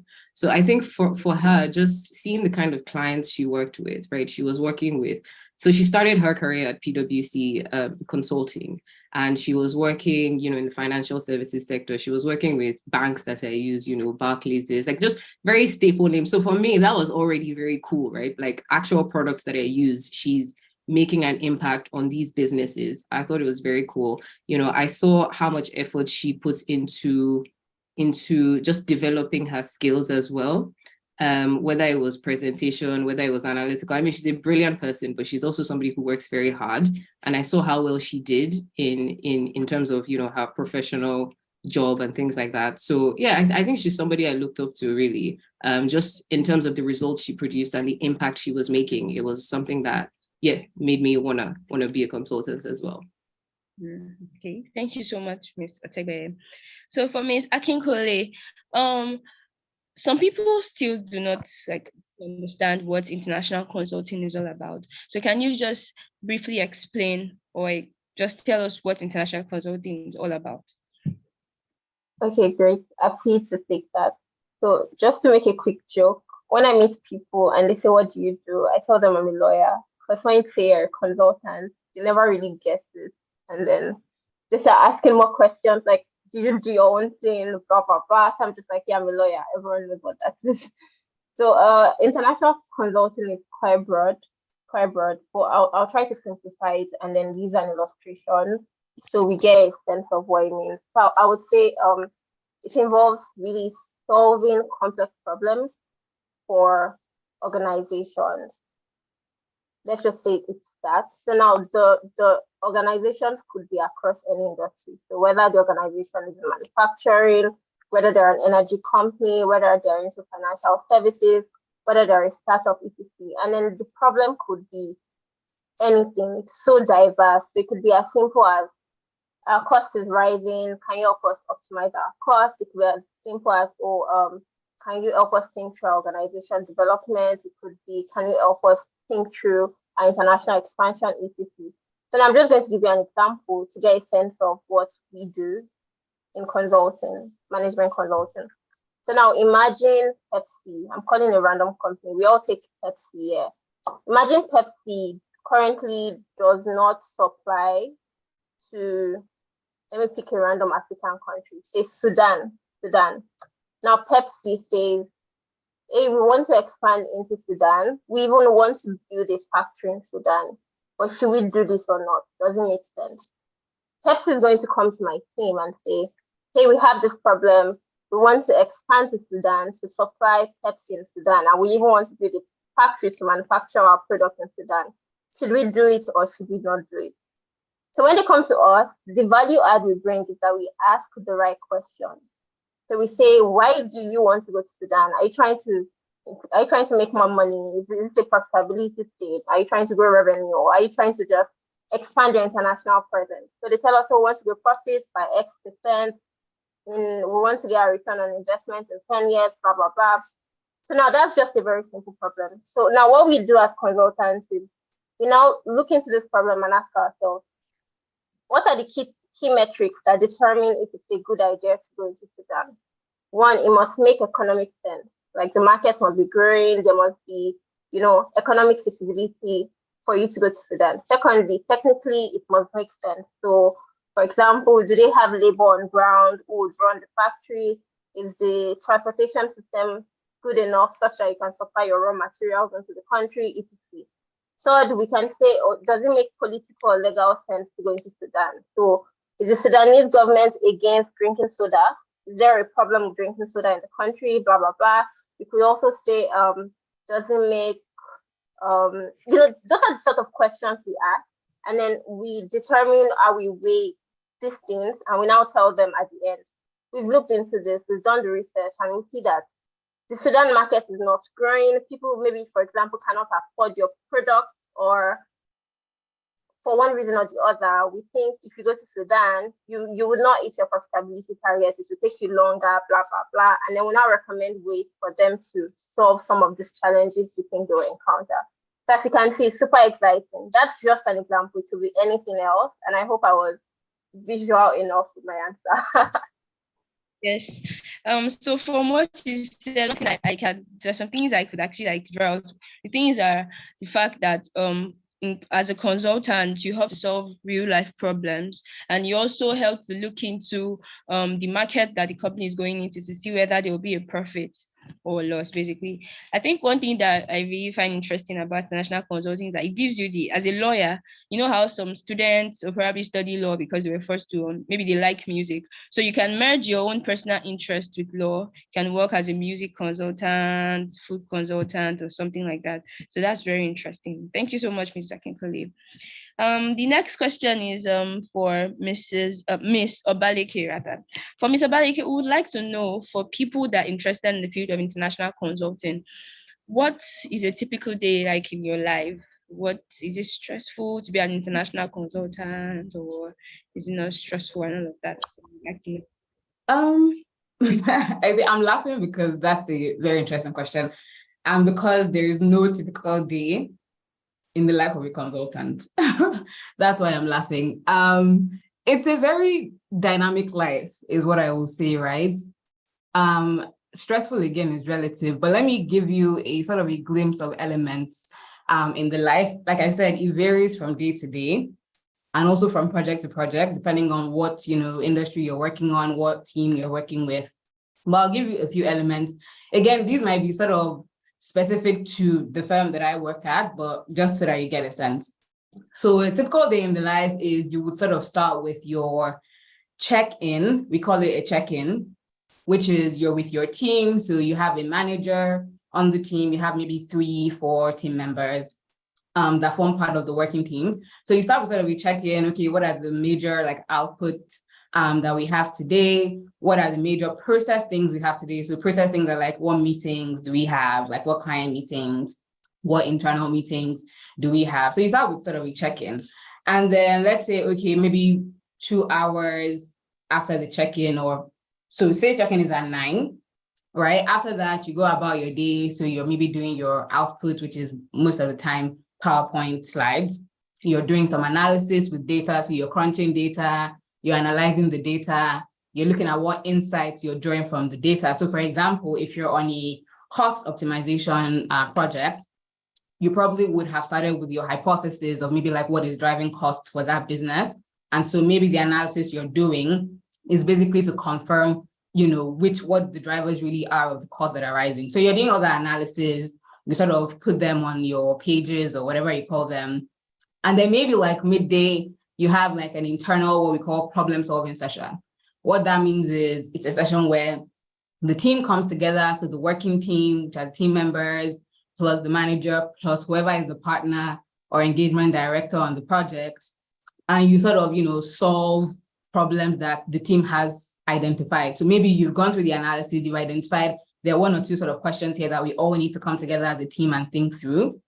Everyone sort of gets together, thinks through that problem. So that is one other element. And then you have client meetings, right? So maybe you have client counterparts you're working with.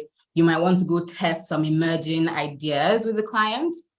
especially if you're working on site with the client. So most of the time, at least pre-COVID, and I think now people are going back to it, you might be on client side, which means if I have a banking client, I am working from my banking client's office. So I might want to like pop into one of the client's office, test some of the emerging ideas with them, get their feedback, we refine as needed. So I continue that through the day. And then you have what you call checkout, which is, okay, the team comes together again. What have we achieved today? What is still pending? What is still outstanding that we need to do? And then for the rest of the evening, most times you still continue doing the work. So this is why I said stressful is relative. Consulting is, I think, a demanding career, right? So there are long hours. A typical day in my life means I probably start work at 9 and maybe I'm ending around 9, sometimes longer than 9, right? So those are the elements of the day. Like I said, it doesn't mean that every single day is going to go exactly in that order, but those are some of the elements you can think about. And yeah, I think you asked the point earlier, which is it stressful or is it not stressful? I think you can draw your insights on whether it is from what I've explained. But yeah, I think that's sort of a typical input today in the life of a consultant. Thank you so much. It's good to know that it's relatively stressful, as you said. And then for the participants, Ms. Obaleke noted that while doing a job during the day, she carries out like PowerPoint presentation and all of that. So that means that it's very important for people who intend to go into the field of international consulting to be computer literate, how to do basic things on a computer. So thank you so much, Ms. Obaleke. Next question is for Ms. Ife Otegbeye. So in this era of people saying, oh, school is calm and all of that, would like to know, how important would you say having good grades has been to your own journey? Would you please advise the students and law graduates who believe their grades are not good enough for this career path? Oh, that's a good question. I just wanted to also add to Olamide's point about whether consulting is stressful and what a day in the life is. Just so you guys know, sometimes it does extend into the weekend. Olamide is currently in the office at the minute, working throughout the weekend. So, you know, there's also that. It can be fun, but it can also be kind of stressful. But to go back to your question, which was, I'm sorry, remind me. Okay, I said that in this era where people say, oh, school is calm and all of that, how important is having good grades? I recall. So I think, honestly, it really does depend. And I think my view, it depends on the kind of firm you want to work for, right? So I would say firms like BCG, where Precious is at, and McKinsey, where Olamide is also at, I would call them like, you know, your traditional strat houses that focus on strategy. I think for them, they still have a bit of an elite, please call me out if I'm wrong. There's still a very kind of elitist traditional sense of, yes, your grades are like super important to get you through the door. And again, I might be wrong, but that's just my perspective. But then you also have other firms like, you know, other consulting firms where like Deloitte, where I work now, or EY, where I used to be previously, where yes, grades are important, but they're not necessarily that fundamental, in the sense that we have people who haven't graduated from university who also work in consulting. I think more recently, again, not speaking for traditional strat houses, there are more efforts towards identifying other ways besides grades where we can assess the potential of a candidate.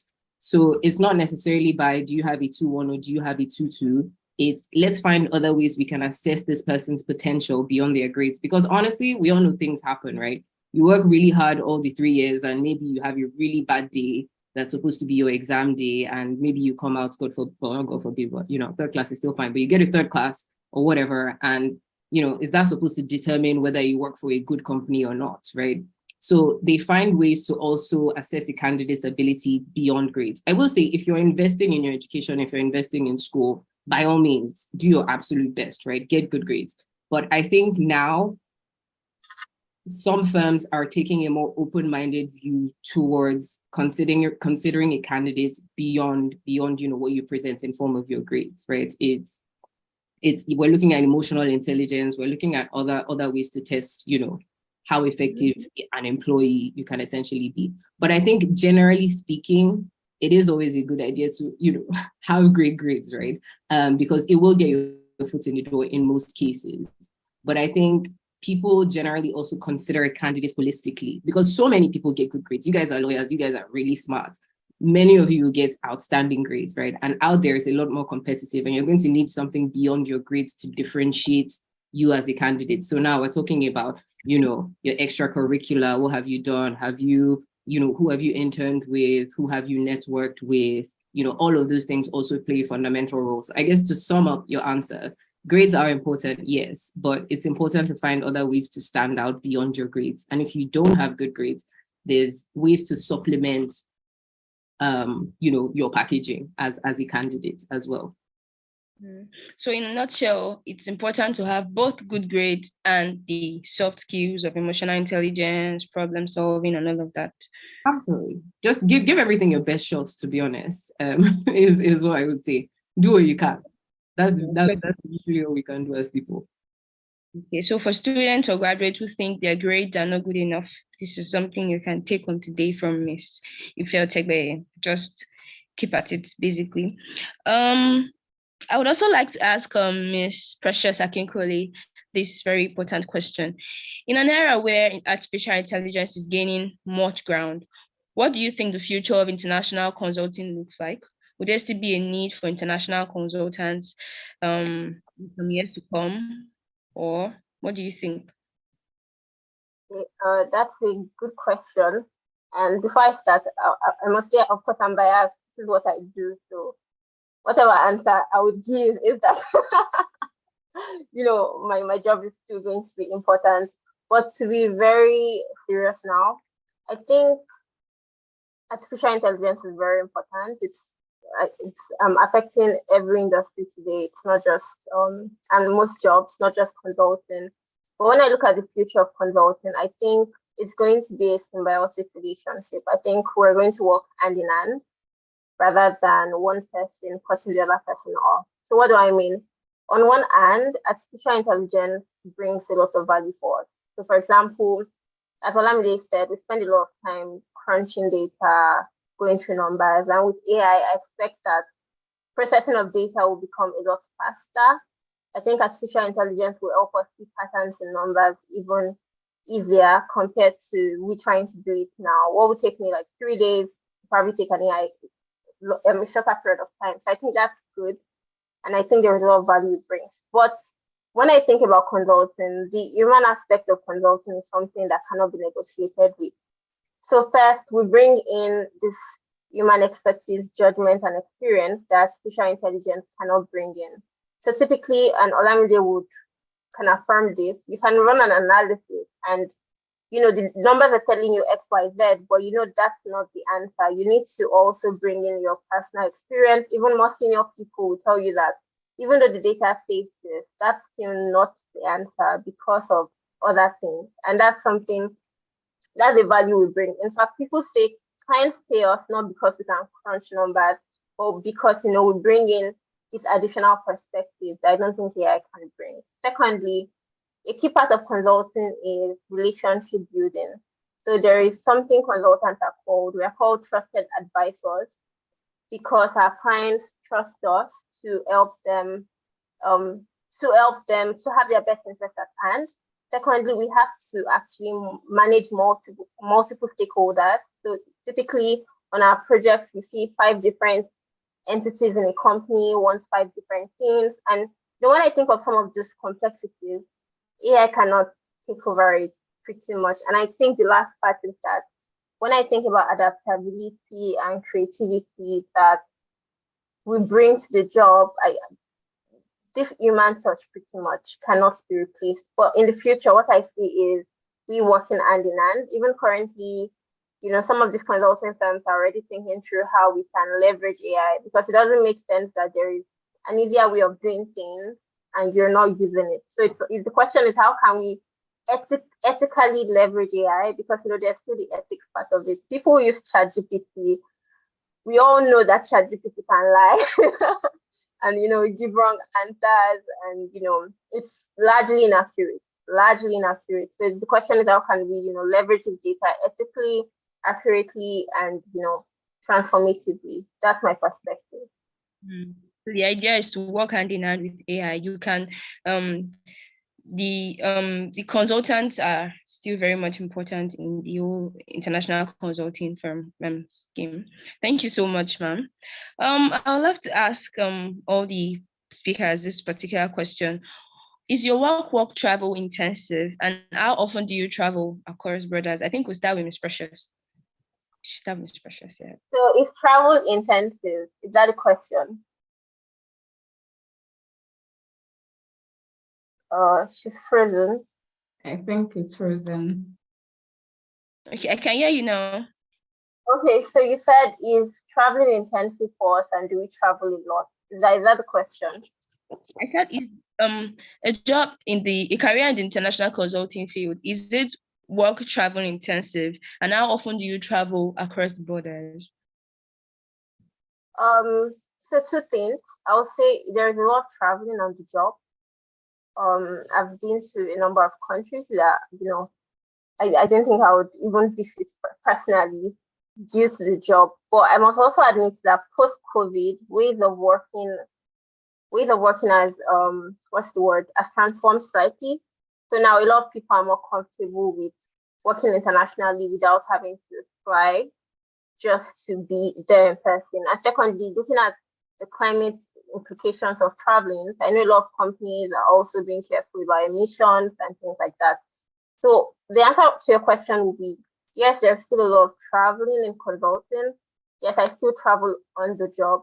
I think it's been reduced post-COVID, and I think rightly so, because you need to find a balance between some of these things. And is it intensive and stressful? Personally, I love traveling, and particularly not from my pocket, so it's not intensive and stressful for me. But I'd like to see what Olamide and Ife would like to say. Okay, Miss Ife, what's your take on this question? Yeah, no, I think pre exactly what you said, very precious. So pre-COVID and post-COVID are very different kind of scenarios, because pre-COVID, yes, there was a lot of travel. Post-COVID, it became a thing where everybody's comfortable working remotely. Clients are more at ease in terms of, or they can easily justify, using systems like Citrix that allow you connect remotely to, their data server, etc.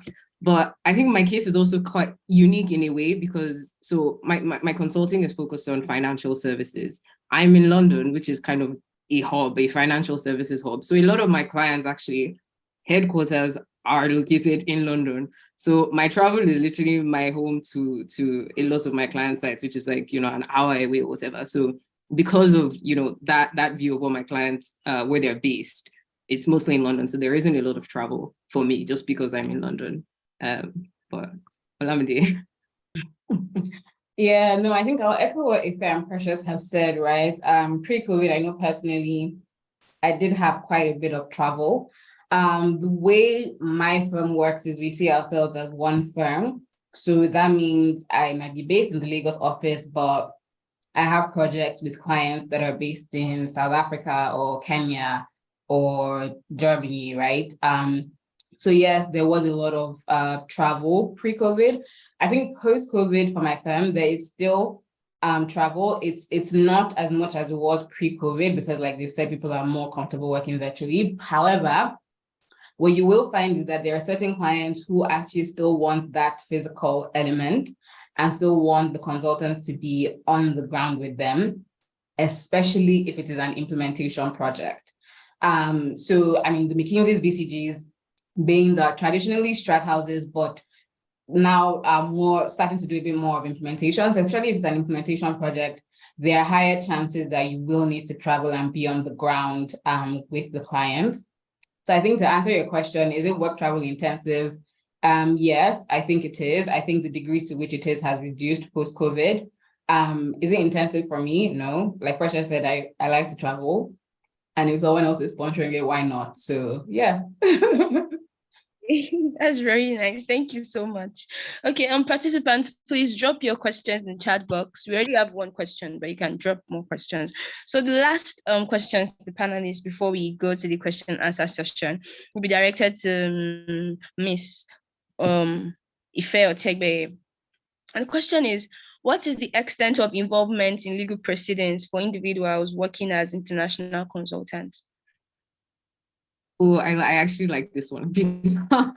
So I like this one. I think it depends again on sort of what teams you're in, right? So I graduated my degree in law. When I first got into consulting and started off at EY, the team I was working with was called the Risk and Regulatory Advisory Team, which essentially is what it is, right? Risk and regulatory. So we advise a lot of firms on, maybe there's a new law that's coming into play, and companies are like, how do we implement this to, avoid sanctions or to avoid any legal repercussions? So a lot of it would be, helping them interpret it, changing their operating model to ensure that, they're compliant. So depending on the kind of team you work with, I think for me in the initial stages of my career, there was a lot of, my legal background really came into play because there's a lot of regulatory interpretation, liaising with regulators, like, in England, there's the Financial Conduct Authority or the SEC. So yeah, I think for me, it did come into play quite a bit, but it will depend on the team or the sort of projects that you're working with. For example, in a technology project, maybe not quite to the same extent, but again, that's why I'm saying it's very important to understand the different kinds of consulting fields that there are. So if you are actually interested in pursuing a career in consulting, whether it's regulatory consulting, you don't want to stray too far from law, but you want to do consulting, there's companies that focus on reg consulting, and that way you're able to merge your legal background with consulting, if that's something you want to do. So the extent to which you want your law to play into what you do as a consultant can actually be tampered with and managed. Okay, that's very interesting. So this gives us an opportunity to practice law alongside being in international consulting. It's fair. All right. Thank you so much, our panelists. So we have one question, which I'm going to read out now. So the question goes thus: what does a day in the life look like for you at work? I think we answered that already. How does your day go as a consultant that differs from how it would be as a lawyer? As a law student with no experience in consulting, how can I even know I would be doing day-to-day as a consultant? If I were to venture into the field, is this exactly like I would see if I watched a YouTube video on the subject, or it's more dimensional than that? Did you get a question? I guess I could talk about the day-to-day thing and the difference between working as a lawyer and working as a consultant. I did some law internships, and I'll say it's definitely different. It's definitely different. And the differences would be, I guess, from a project management point of view, Olamide talked about check-ins, check-outs, team brainstorming, etc. I didn't see a lot of that in law firms. So, for example, we work as a team because we are project-based. So you work with, say, a team of 5 people for 3 months. So every morning you're in the same room, you brainstorm on whiteboards, you collaborate in the same document, so it's very collaborative. So I mean, if you want to do consulting, you need to be comfortable working with a team. So I like to work alone and do my own thing. You need to adapt. I think another difference is client interaction. I know, and I think I had this very big culture shock when I joined consulting, thinking it was like law. So in consulting, even from when you're junior, you're going to have to lead interviews with clients, present your work with clients. It's very client-facing. I'm coming from a law firm where if you're a junior, you shut up and write notes. At least that was my experience when I interned. Your job is to write minutes and stuff. So I was surprised when I wasn't supposed to write minutes. I was supposed to lead interviews as a junior consultant, etc. So you need to be ready to be vocal, talk to clients, ask for data, ask for clarifications, etc. So that's the difference in what we do every day. And if you're working from the client side, you're literally knocking on someone's door. The head of something, you're knocking on a door. Hey, I'm Precious, I'm from DCG. We've been working with you for 6 months. I need data on XYZ. Can you give me this data and build that relationship with them? A third difference will be data analysis and crunching. So you have to use Excel. A lot of Excel. I think sometimes Alteryx. I think those are the two data analysis tools I use. So I know as law students, you probably are not comfortable with that. But you also don't need to be afraid. It's something you can easily ramp up on with some courses. We just one course on Coursera and you can figure out Excel. It's not that hard. So the difference is you have a lot of data. You need to be able to know what you want to find from the data and like run the analysis. But also, these are things you can learn on the job. You're supported to learn it, so it's not something to panic about. And I guess the last part is like this PowerPoint thing. So what we document and report in PowerPoint. So unlike lawyers where you use Microsoft Word, we use Microsoft Word sometimes depending on the kind of client, but we use PowerPoint a lot because we've learned that, when it comes to strategy consulting, visual presentation of the ideas would persuade clients more than things in words. The big part of our work is actually persuasion, because you can run an analysis and try to tell the client, oh, this is not good for you, and they may not listen. So to get them on your side, to get their buy-in, you need to visually present it. So that's also a different thing, because you have to be creative. You've done a lot of analysis. How can you creatively tell the story to the client and get their buy-in? And as I said before, there are multiple stakeholders, multiple people in the client's organization that want different things, and you're trying to create a balance. So in a way, those are the different things. But I would also say, don't panic if you don't know how to use PowerPoint yet. Don't panic if you don't know how to use Excel. These are things you pick up. So it's not a very big jump that you cannot make. I mean, we made the jump. So I hope that's helpful. Yes, it is. Thank you so much. The question has like two other parts too, so I'll direct one of it to Ms. Obaleke. The other part of the question says that the person asks that how would he or she know whether he or she will be a day-to-day consultant if she's like just venturing into international consulting? So what are the things to look out for to know whether you be like a day-to-day consultant or that you do it on a part-time basis? So when you say, I think what's not clear to me is day-to-day consultant. So is the person asking how they would know that they will be a full-time or a part-time consultant? Yes, I believe. I think that is actually something that you almost have to decide personally, to be honest, because I think it depends on your personal circumstances. So I'll give an example. I do know people who, within my firm, tend to decide that maybe they want to grow at a slower pace. And so what that means is maybe they decide they only work 4 times a week. This is probably more like it's a bit easier to do when you're higher up, to be fair, the ladder. So maybe as you start to get to managerial positions, you can then sort of decide, okay, maybe I want to do 4 times a week instead of like the 5 times a week that I want to work. It does have implications on how fast you grow. So maybe if you were meant to make the next level, which is maybe associate partner in 2 years, you might then have to make it in maybe 3 years or something, right? But again, like I said, these people have made these decisions based on their personal circumstances. So you almost have to decide, weigh sort of the implications and say, you know what, do I want to sort of grow at a slower pace?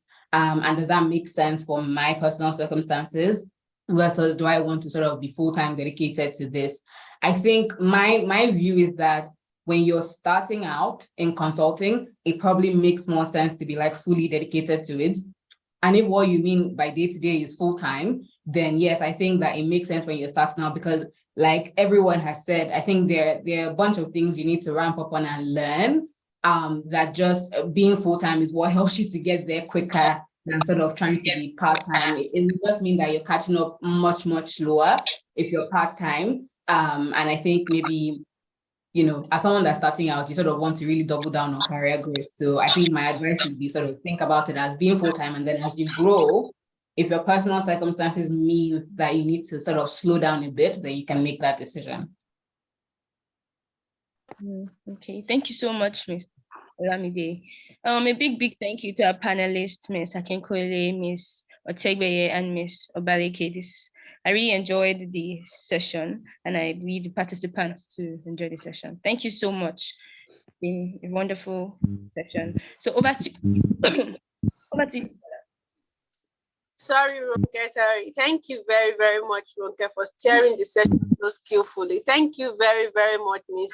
Otegbeye, Ms. Akinkuolie, and Ms. Obaleke. I really, really enjoyed the session, and I'm sure everybody else enjoyed as well. Please confirm if you can hear me in the chat box. Yes. So we went through our break because the session was so interesting. We went right through the break. So we are going straight to the third session, the international organization session. I hope we are still here. I hope we are still very, very much alert and all that. I am very, very excited for this session, and I hope you are as well. I will now be handing over to the moderator for the third session, Miss Akinde Precious. Akinde Precious. Precious, are you around? Are you there? Are you ready? Yes. Can you hear me? Yes, I can hear you. Thank you, Precious. Over to you now. Okay. Good day, everyone. My name is Akinde Precious, and I will be moderating the International Organization session. Before we begin this session, I would like to recognize the fact that we are streaming live on YouTube. So to our viewers all over there, it's a pleasure to have you here with us. Before I go on, can you guys see me?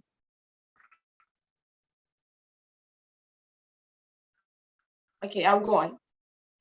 I will go on to introduce our panelists for this section, and in no particular order, I will start with Yohana Gadaffi. I will go on to read his citation. Yohana Gadaffi is an advocate of the High Court of Kenya with cross-country work experience in Kenya, South Sudan, the United Kingdom, and Germany. He's currently based in Germany, where he works as a legal and policy advisor with an international organization. He previously worked as a dispute resolution lawyer at one of the leading law firms in Kenya and the East African region. He has also previously undertaken assignments for a key international organization based in London, United Kingdom. Yohana holds a Bachelor of Laws LLB degree from the University of Nairobi, a postgraduate diploma in law from the Kenya School of Law, and a Master's of Philosophy in Public Policy degree from the University of Cambridge in the United Kingdom. You're welcome, Mr. Yohana Gadaffi. I'll go on to introduce the next panelist, who will be Abisola Babalola, and this is a citation. Abisola Babalola is currently the Special Policy Advisor to the Chief Executive Officer at the Care Policy Commission. She previously worked in various program and policy-related roles at the Mayor of London and Greater London Authority, the UK's Department for Business, Energy and Industrial Strategy, and the United Nations World Food Programme, the Food and Agriculture Organization of the United Nations, and the United Nations International Fund for Agricultural Development. Abisola is passionate about public policy and the impact that right policy could have on struggling society when developed and implemented in an evidence-based, content-specific, and community-centered way. So far, Abisola has obtained degrees in law from the University of Leeds, International Development Law and Human Rights LLM from the University of Warwick, and a Master of Philosophy in Public Policy degree from the University of Cambridge. And the last but not the least panelist I'll be introducing is Babalola Akinshete, and I'll go on to read that citation. Babalola is a public administrator with extensive public and private sector experience. She has a background in law and international human rights. She obtained an LLB at the University of Wolverhampton and holds a Master of Laws in International Human Rights Law from the De Montfort University. Her experience as a legal officer at the International Residual Mechanism for Criminal Tribunals contributed to an increased passion for human rights and child justice reform. Prior to this, she was a state counsel and a senior special assistant to the Honorable Attorney General and Commissioner of Justice, Lagos State Ministry of Justice. In that capacity, she coordinated the Criminal Justice Sector Reform Committee responsible for efficient, effective, and consultative approach in the administration of justice and criminal justice reform in Nigeria. Thank you all for being here with us. It's a great pleasure to have you here. Can you guys hear me once again? Can you please confirm that you can hear me in the chat box? Okay, thank you. So I'll go on to our first question, and all our panelists are going to be answering this question. So the first question is, going to Mr. Yohana. Mr. Yohana, are you there? Yes, I'm here. Thank you. So you're a lawyer, and we all know you as an amazing lawyer. So why did you decide to work in an international organization? What made you interested? Thank you. Let me start. Thank you for the question, and let me also start by thanking the organizers of the event. I think it's a great event. I might be the only non-Nigerian in the audience, but I think it's a good thing. It's a Pan-African event, so it's certainly a very good thing. Coming to the question on, you asked why was I interested in working in an international organization, if I got you correctly. Yeah. As many of the speakers before me have said, the path really for me was also not linear, because I first started actually in academia immediately after completing my undergraduate studies. And then I worked as a commercial dispute resolution lawyer, but I always had an interest right from the get-go. I always had an interest in working in the international development space. And therefore, even as I was doing my legal practice in Kenya, I was keen then to bridge out and pivot international development. And therefore, I enrolled for a master's in public policy course, which would then allow me to work at the intersections of law and public policy in the international development space. And that is what I do. So the thing is, it's an interest I've had for a long time to work international development. And the other thing to say is that the path has not been linear, if I may put it that way. Thank you. Thank you so much, sir. Ms. Bola Akinshete, the same question goes to you. You're a lawyer, and you know you're an amazing lawyer. So why did you decide to work in an international organization? Ms. Akinshete, are you there? Yes, I am. Good afternoon.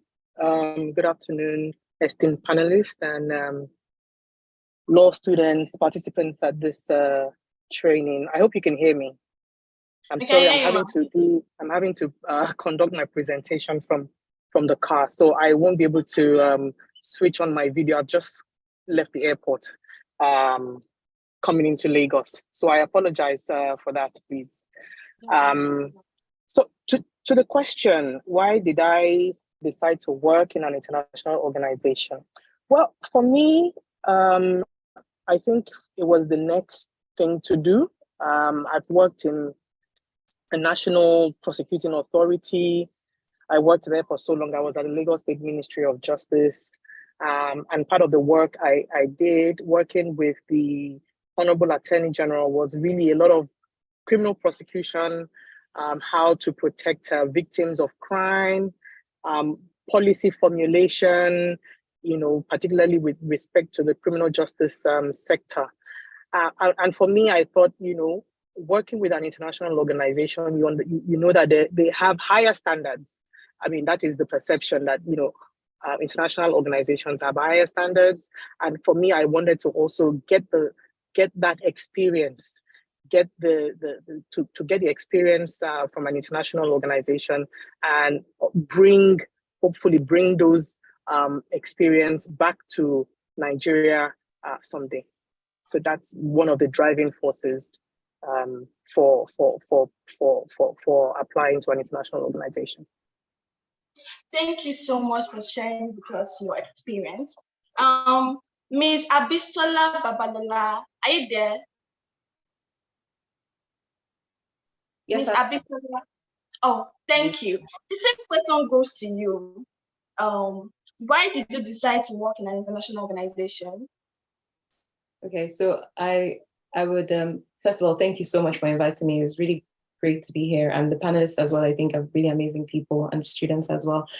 Why I chose to work in an international organization? Well, that had always been the plan from the first day I got to uni. To be honest, I'd always wanted to work in a UN organization from the very word go. I don't even know. Now, I was thinking about it in view of this seminar. I was thinking, where did I even get the inspiration to work at the UN? I think what happened to me was I really was struggling with the way that Nigeria was and the way that the society around me looked. And I really wanted to make an impact. And I remember having a chat with my my mom one day while we were in the car or something. And I said, one day I'm going to work in government. And my mom said, well, that's because you want to die. It's because you don't have a price for your life. That's why you want to work in Nigerian government. If you want to impact this country, you have to do it by prayer only. You cannot go for any office and whatnot. And I thought that's such a cruel thing to say, but it made me really think about how can I influence and impact society without necessarily being part of the society. I think that's where the thinking began for me. And whilst going off to uni, it was in my mind, like, I want to impact, societies that are struggling. I know I want to do something around that. And one of the organizations that actually speaks to that is the UN. And I started to unconsciously or subconsciously, I don't know, kind of work my way around that and look for opportunities that took me to that route. So I think that's where that inspiration came from, I would say. Okay, thank you so much. I'll go on to the next question. And again, everybody's going to be asking this particular question. So how should a law student prepare for a career how should a law student prepare to work in an international organization? And this is going to Mr. Yohana. Mr. Yohana. Thank you for the question. I think that question has been answered, and what I'll speak to what the fellow panelists in the previous sessions have said. But one thing is to start from where you are. And I will say start from where you are and illustrate what I mean by that by providing some examples, including some of which have been shared. Because the thing with many international organizations, whether it's the kind that I work for or the UNs or others, is that often if you are coming in, they don't have time to train, so they expect you to land and get going, all right? In other words, many times they go for experienced hires as opposed to, say, graduate programs. I mean, some like UN have junior professional officers or something of that sort, but many times they go for experienced hires. So that if you're a student, what might interest you, and this is what I mean when I say start from where you are, and something which has been spoken about earlier, is can you, for instance, look at internships that you can involve yourself with? Another way of starting from where you are is precisely by doing what you're doing right now, attending such kind of events, because then you get to be equipped with information from people who are working in these organizations that you're looking to get into. And as they say, knowledge is power. With this information, then you get some guidance perhaps on which strands you want to follow along a bit.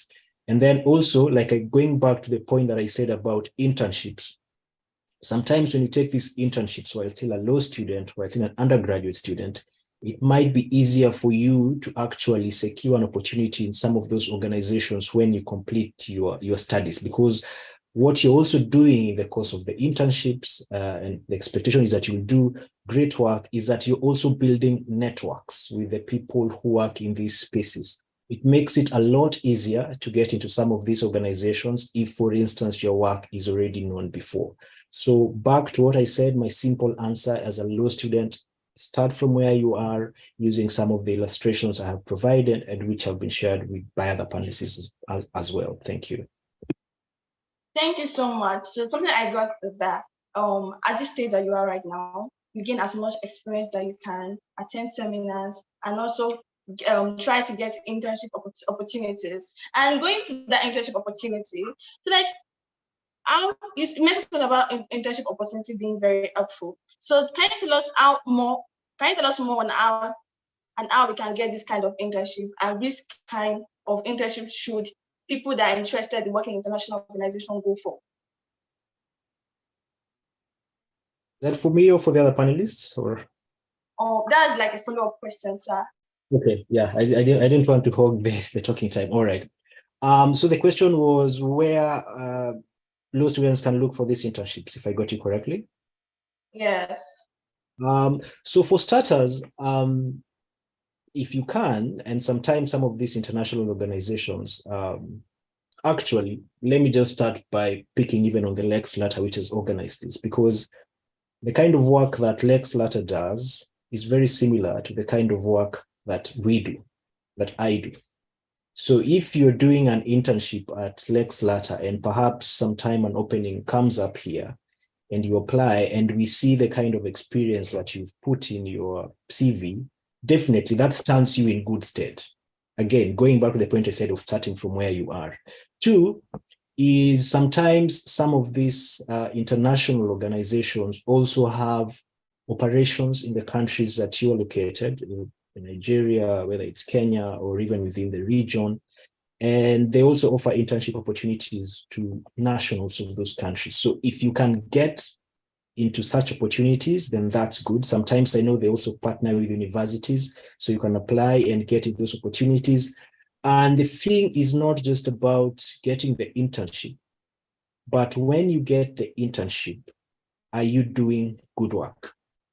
Are you somebody who can be vouched for in terms of, are you reliable? What kind of interpersonal skills are you have? So it's not just an internship for ticking a box and saying, okay, we've done the internship. Because even, for instance, if you're doing an internship at Lex Lata, one of the things that, for instance, if you also want to apply to some organizations like where I work, they'll be interested in a letter of reference. So this letter of reference, I'm sure it will speak to the kind of work that you've done, and it will be written by your supervisors and your bosses. So it's important that even as you get the internships, also what do you do while you're doing the internship? It is not just a question of ticking the boxes. So again, I'll go back to what I'm keeping circling back to, starting from where you are, because what I'm keen to do is to, it doesn't have to be an internship with an international organization which is based in, I don't know, The Hague, for instance, or in Germany, where I work.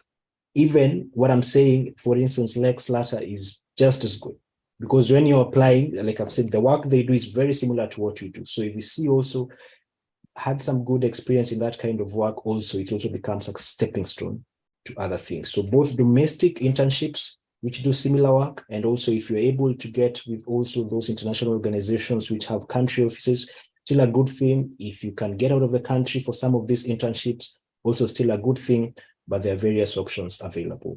All right, thank you. Thank you. Miss Abisola Babalola, do you have anything you'd like to add to what you just said? Yeah, I think I really appreciate Yohana's point about starting where you are.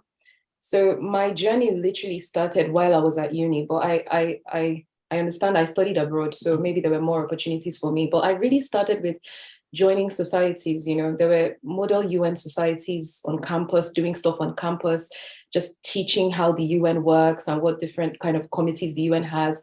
And then at some point, we started going out to do competitions with other universities, and I started doing that as well.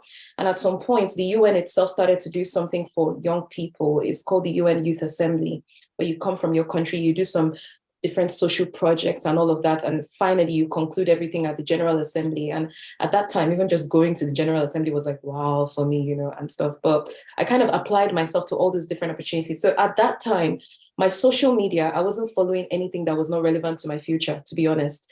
I was following all the UN organizations that had something, an affiliation with what I felt mattered to me or to what I was passionate about. And I was already in the know about, what they're talking about. Are they talking about the MDGs or the SDGs? What does it mean? What's SDG 1? How can I contribute to that? What are the programs around that and stuff?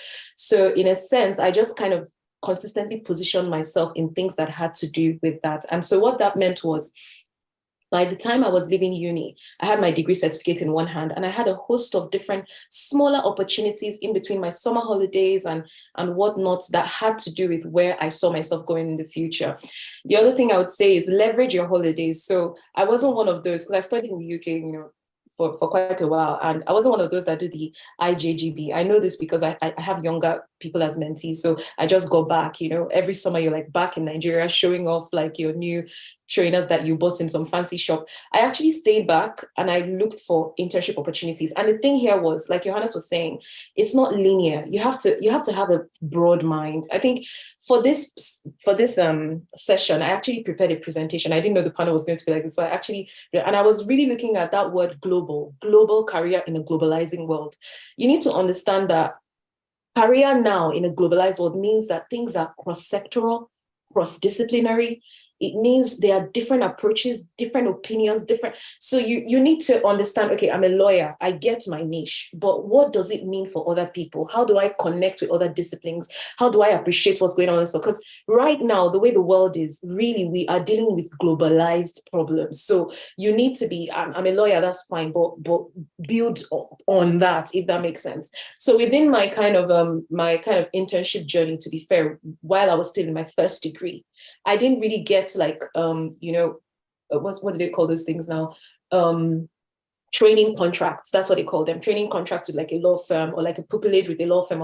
I didn't get those because I didn't get them, but I tried to look for smaller, the legal department of my university, for instance, they were running some kind of internship program, and I kind of put myself up for it, and it focused on contract management and whatnot for the university, and that was fine for that time. But I tried to fill in those gaps with my holidays, with whatever, to provide shadowing, just offer myself to shadow someone I really respect, or volunteer somewhere with the charity organization, or do this internship I just spoke about with the contract services of my university. So it was just looking for things from where I am right now that speak to where I believe I'm going, so that at the end of the day, I have my degree in one hand, and in the other hand, I also have a host of experiences that show my dedication to that area of work, so to speak. And I think the other thing I would say is also, while you're at uni, build friendship with purpose.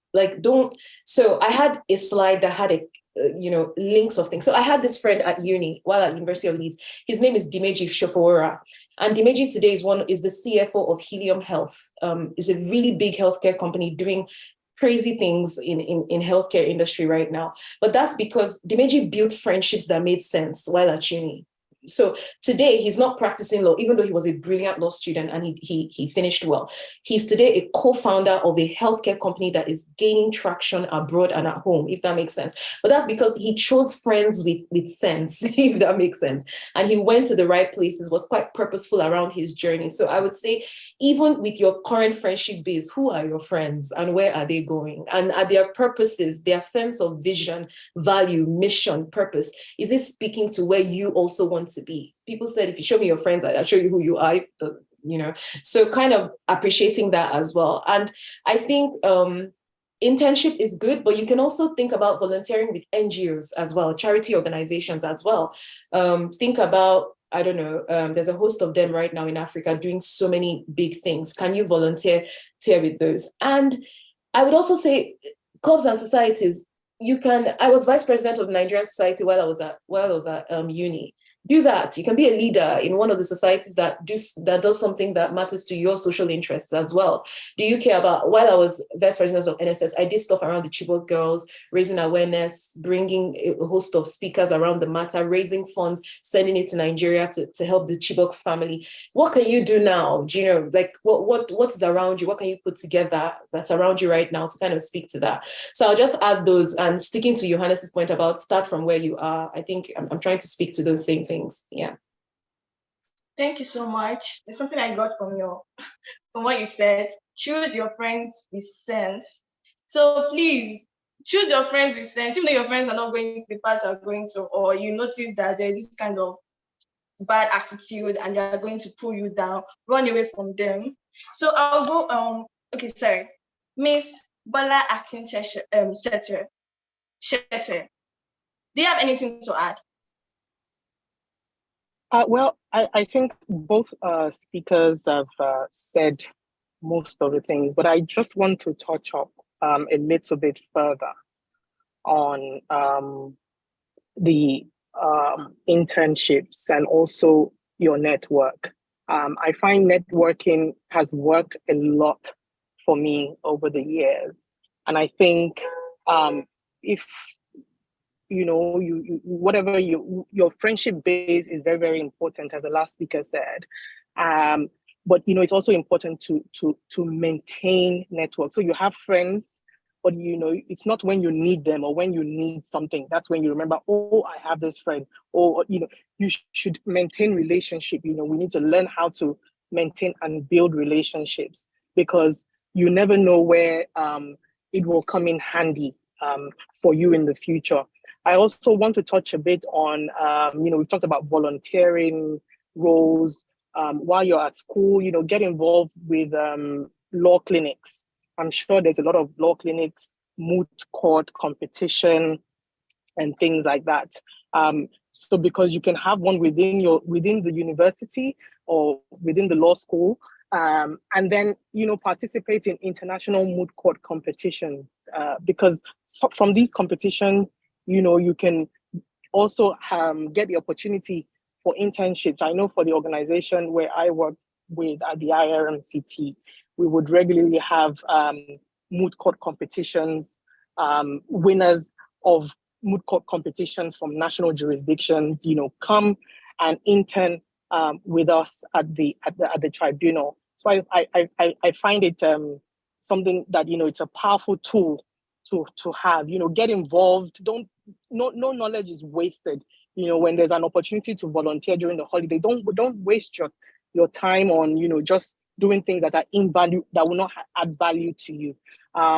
So I just wanted to dwell a little bit on that, that the importance of internship, volunteering, regardless of where you volunteer, right? Because some of these things will come to play. If you eventually come to an international organization, you'll find out that some of the competencies that are required are things like teamwork, professionalism, how to plan and organize yourself. So these are some of the things that you will learn, and you can use as examples when you go for interviews for some of at international organizations.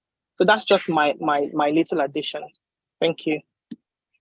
Thank you so much, Ma. Okay, in summary, from everything I've heard, there's something that you guys know is that you should gain as much experience that you can get, do internships, volunteer, participate in competitions, network yourself.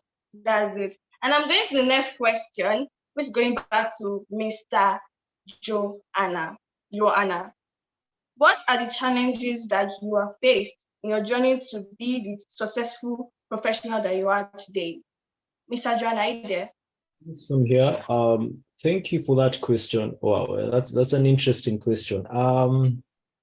So the challenge that I've faced to becoming the professional that I am here is, well, if I may take it first of all back a bit, even before getting this job, is so one of the things I did is I did a master's in Cambridge. As I said, a master's in public policy, and I think one of my fellow panelists is also a Counsel. And one of the things then at that time I remember is I first applied to get into Cambridge in 2018, and no, sorry, that time was in Oxford. I got in, but I did not get the funding, and that meant I could not take up that opportunity. So I actually had to apply afresh, and this time to both Oxford and Cambridge. And I was lucky to get into both, but then I opted for Cambridge. And the point is that initial disappointment or that failing to get that funding, it was massive disappointment for me, because the thing is, it was a dream I wanted to achieve. It was a goal I wanted to achieve. Getting in, which is the more difficult bit, and then you don't get funding. So that was a bit of one of the things that I had to navigate. But then, like I said, I applied afresh, got into both, and this time I was lucky to get into funding.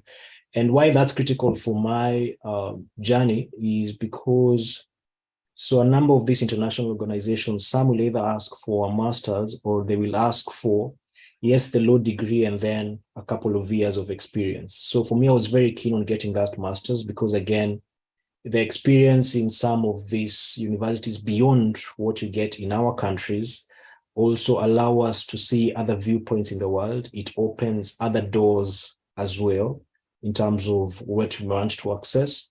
So that's a challenge that I faced. Two, also, then the transition from moving from practice, legal practice, strictly speaking, and now coming to work, yes, in the law and policy field in the international development space. Initially, because it's a new field which I was not working in. So initially there are those challenges to overcome, like with any new job. But the key thing then is to have the right spirit and the right mental fortitude to just throw yourself at it, because even those who are very good at what they do, they started from a point of not being perhaps very well equipped, but they had the right attitude. And then the third thing, perhaps I would say again, is just, like I said, I work in Germany. So of the organization I work for, we work in English, but the language spoken here is German. And perhaps, I hope I'm not preempting a question which will come later. So of course, there's the adjustment to the language barrier. But like I said, back to the second point that I talked about, is the thing is just having the right mental fortitude and knowing that it can be done and that it's within you to do it. Thank you. Thank you so much. The next question is going to Ms. Abisola Babalola. And before I go on to ask this question, I want to really appreciate you because I just saw what you sent to the chat box. It's really helpful. Thank you so much. And I'm going to ask the question. What is that thing you love most about your job? Like when you hear your job, what's that thing that's like, oh, I can't wait to go to work today? Miss Abisola Babalola, this question is to you. Okay, so my current job has taken me out of international development in that direct sense. So I currently work with an organization that regulates health and social care in England. And what that means is for every hospital that exists or every care home, every care institution in England, we are like the regulators that say what the quality or the standard should be if they don't want to be shut down, basically. They don't want to lose their space in the services that they provide. I think what I really enjoy about my job is what I'm learning. So in previous positions, I had worked, in UN organizations or with government and all that, but this is my first time of working with an arm's length body and working directly with such a senior person. So I work as the policy advisor to the chief executive of this organization, which is an organization of 3,000 people. And what has been interesting is the diversity of things I get to do every day. So 1 minute we're talking about regulatory policy, which is like the end-facing side of our role, or the customer-facing side of our organization. And at some other point in the day, I'm talking about corporate services and how we want to change the way that our organization looks or transform our organization. And at some other point, I'm talking about staff. Do we want to raise their pay? Do we want to give them more benefits and all that? And at some other point, I'm talking about operations. What are our inspectors doing out there on the field? What does their, what do we need to do to help them, support them in the work that they do? So there's just a diversity of things. At some other point, we're talking to government, to ministers, trying to hear what they want our organization to do based on their portfolio or their manifesto or their priorities at the moment and stuff. So I feel like one of the things I really enjoy right now is just the scope, the breadth of things I'm having to learn, and also learning more about delivery. So policy formulation is one thing, but policy implementation is another. And actually seeing policy through from the formulation stage to the delivery point is actually quite an interesting process. It involves so many different people, and it's just really nice to learn from.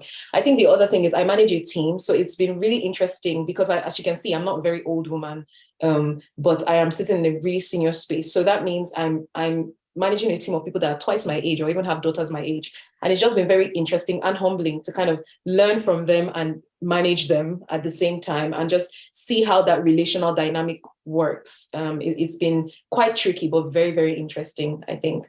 Yeah. Thank you so much. The next question is going to Ms. Bola Akinshete. So what does your job entail? Can you please walk us through a day in your life? Miss Bola Akinshete, are you there?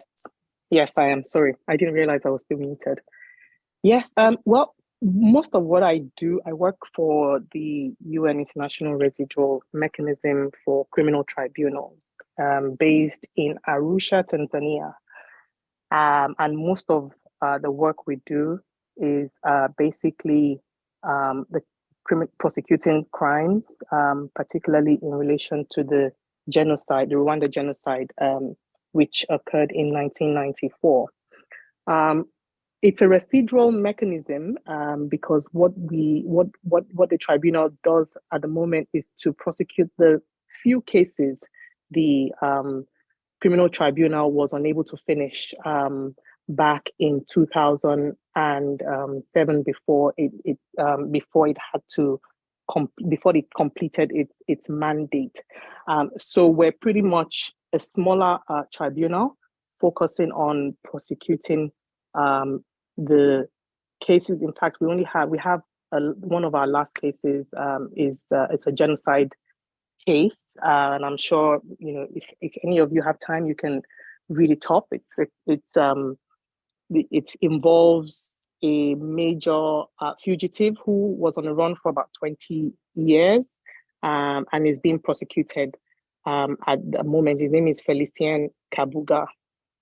And so basically, we prosecute and we also support Rwanda, National Prosecuting Authority, with analyzing cases, category 2 suspects who, for one reason or the other, were not part of the category 1 list of the major offenders of the genocide. And so what we're doing, we have a category 2 list of second tier of offenders who took part in the genocide, but for one reason or the other have not been prosecuted, or maybe they are fugitives in other countries, countries all over the world. So that's basically what we do. Part of my duties, we have to do a lot of filings, which involves drafting of motions. If, as I said, if you have time, you do a bit of reading on the case that is ongoing at the moment. It's available on the website. I'll drop the link in the chat box. We have a very unique, what's it called at the moment, argument before the court, which relates to the fitness of someone to stand trial, right? So we've had this accused for over trial had been ongoing for over a year now, but he was arrested about over 2 years ago. And what happens is, this person in the middle of trial, the accused pleads that he's unable to is not fit to continue trial, which is something that's quite novel in the international jurisprudence, because yes, fitness to trial is something that, at the beginning of trial, it's decided, but this was something that, trial was already halfway through, and all of a sudden, the issue of fitness to stand trial crops up, and the chambers has had to deal with the question of fitness. Right now, there's a ruling on it that, he's deemed unfit to stand trial. Now, what happens when somebody is unfit to stand trial? There are lots of issues that come in, a lot of jurisprudence from national courts, which says, this person is put in an asylum or is put in a psychiatric asylum for medical attention. But within the international jurisprudence, you have to make sure that this person's right is balanced. You can't just keep somebody in a psychiatric home for a long time, for medical attention, where and they have criminal charges also against their name. So we've had to balance both. And then, there was a ruling recently, which we got from the tribunal, that yes, even though this person is unfit to stand trial, we can proceed with the trial. It's a special trial that it's with special measures put in place for this accused. So we've been doing a lot of research what happens, within other jurisdictions that are moving, that are moved beyond just putting somebody in a psychiatric institution because you have been deemed or you have been pronounced unfit to stand trial. So there's been a lot of research work going on there. Like I said, we do a lot of filings. We have a scheduling conference next week where we appear before the chambers. So yes, that's typically what I do. I'm seated in the office and draft, do a lot of research. I also get the opportunity to work with senior trial attorneys and also appeals counsel to work on these cases and some of these applications. So it's a learning process for me as well, and I'm enjoying it. Thank you so much for your answer. Miss Abisola Barala, would you like to tell us what your job entails? Okay, so my job literally is quite diverse, this current one. Other ones have been very specific, but this one has been everywhere, to be honest. But my job literally speaks to understanding the policy concerns that our organization is facing, but doing so at a high level and just being in the space where I can advise the chief executive based off of what our board members are saying, what the government is saying, what our members of staff are saying, and what the customers who are the public that we serve and that we exist for are saying. So in a sense, I kind of help to bridge the gap between the senior or the executive team and staff, as well as board and everything else going on. I feel like in my organization right now, the way people see me is before we get to chief, can we just learn some things with you to know if it's going to be appropriate to actually go through? And at the same time, chief tells me, these are things I want to see happen across different directorates. Can you work with that director, this director, and get a team around this? And let's move things forward there. So I think to be more kind of, I don't know, because I'm involved in everything at the moment. Right now, I'm dealing on a merger where the government has asked us to merge with a different organization. They do a kind of program that we do, but they do it in a different way. So they're trying to they're smaller than we are, so we're sort of absorbing them into our organization. And I'm acting as the program lead for that. And what that entails is me understanding their operations, understanding the different departments that they have, the different laws that govern what they do, and sort of saying, right, this is how we're going to absorb you. And when we absorb you, these are the legal frameworks that we're going to, this is what we want that legal document to look like that underpins your coming to us. This is how we're going to change the way you work and things like that. And so it's very operational. There's legal aspects of it, but legal is just one bit of several other things. There's IT, there's HR, there's legal, there's several service dimensions you have to understand in order to help with migrating that organization to our organization. Other things I work on is understanding the concerns of our board of directors and making sure that whatever conclusions or whatever things they are pushing for, that the executive team really understands and appreciates it and are constantly thinking amongst the myriad of pressures that they get. They're constantly thinking, right, but what would the board say if we went in this direction? The other thing I do is horizon scanning. So for instance, AI is coming up. What does that mean for us as a regulator? I've had to sit down, research, put together a brief. The thing about my role is, and I didn't appreciate this until literally just a few months ago, I don't get to really delve into things as much as I used to before. I more of oversee things and make sure they are happening. Different directors are doing what they should be doing. There's an OKR, which is like an objectives key results framework that literally says, these are our objectives as an organization. These are the key results we're working to. This is what the different teams are doing to achieve these key results and stuff. So I oversee several things that the chief wants to make happen, but doesn't necessarily want to be involved in while it's happening. But he needs my eyes to be on it so he can pick on me any day and say, so what's happening with the merger? And I can say, this is where they are, this is what's going on. What's happening with our OKR? Are we on track? Yes, I can say this is da-da-da-da. So it's more like, I thought when I got the role, literally, I thought every time the chief executive says to me, Abisola, we don't have a good way of tracking our operations to our strategy. Can you work that out? I thought that I should go and design an OKR framework and begin to do, but I quickly learned that was not my role. My role is really to delegate it, make sure it's happening, keep tabs on it, make sure it's to quality and on time, and report back to the chief and say, this is where we're going on that. And it's mostly like being the ears and eyes and hands and legs of the chief executive on certain different issues. So my day is, I am just involved in several things. So I used to be a really work-happy person. So give me the work and I'll get it done. I'll do it. I'll make it happen. But now I'm talking more than I'm working. And it creeps me out. To be honest, it really creeps me out. But that is what it is. I'm in more meetings in a day than I am doing any work. And I'm more asking people, how far have you gone than actually. And sometimes you really feel bad because you're like, these people are working so hard. I want to help you, but it's not my role to do that. So just knowing where to step back, I think has been quite a challenge. But yes, that's what my day-to-day looks like. If you have follow-on questions, let me know and I would break it down, but that's the overarching view.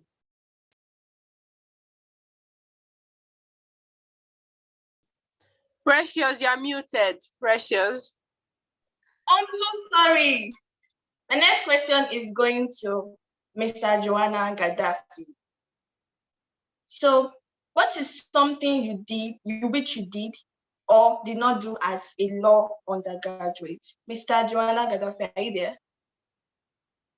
I'm here. So what's something that I did or did not do as a law undergraduate?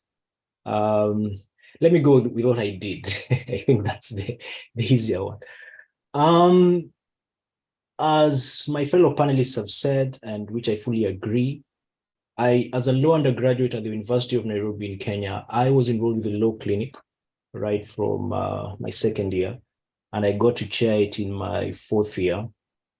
And one of the beautiful things I remember we used to say about being a student, and which I say today, is that as a student, you usually have the latitude to walk to any office and say, I am a student and I'm looking for XYZ information. It changes a bit once you become a working professional. That student tag, because as a law, as when I was involved with the law clinic, we went to various organizations and we were seeking partnerships. And we said, we have this activity which we want to do. Can you partner with us?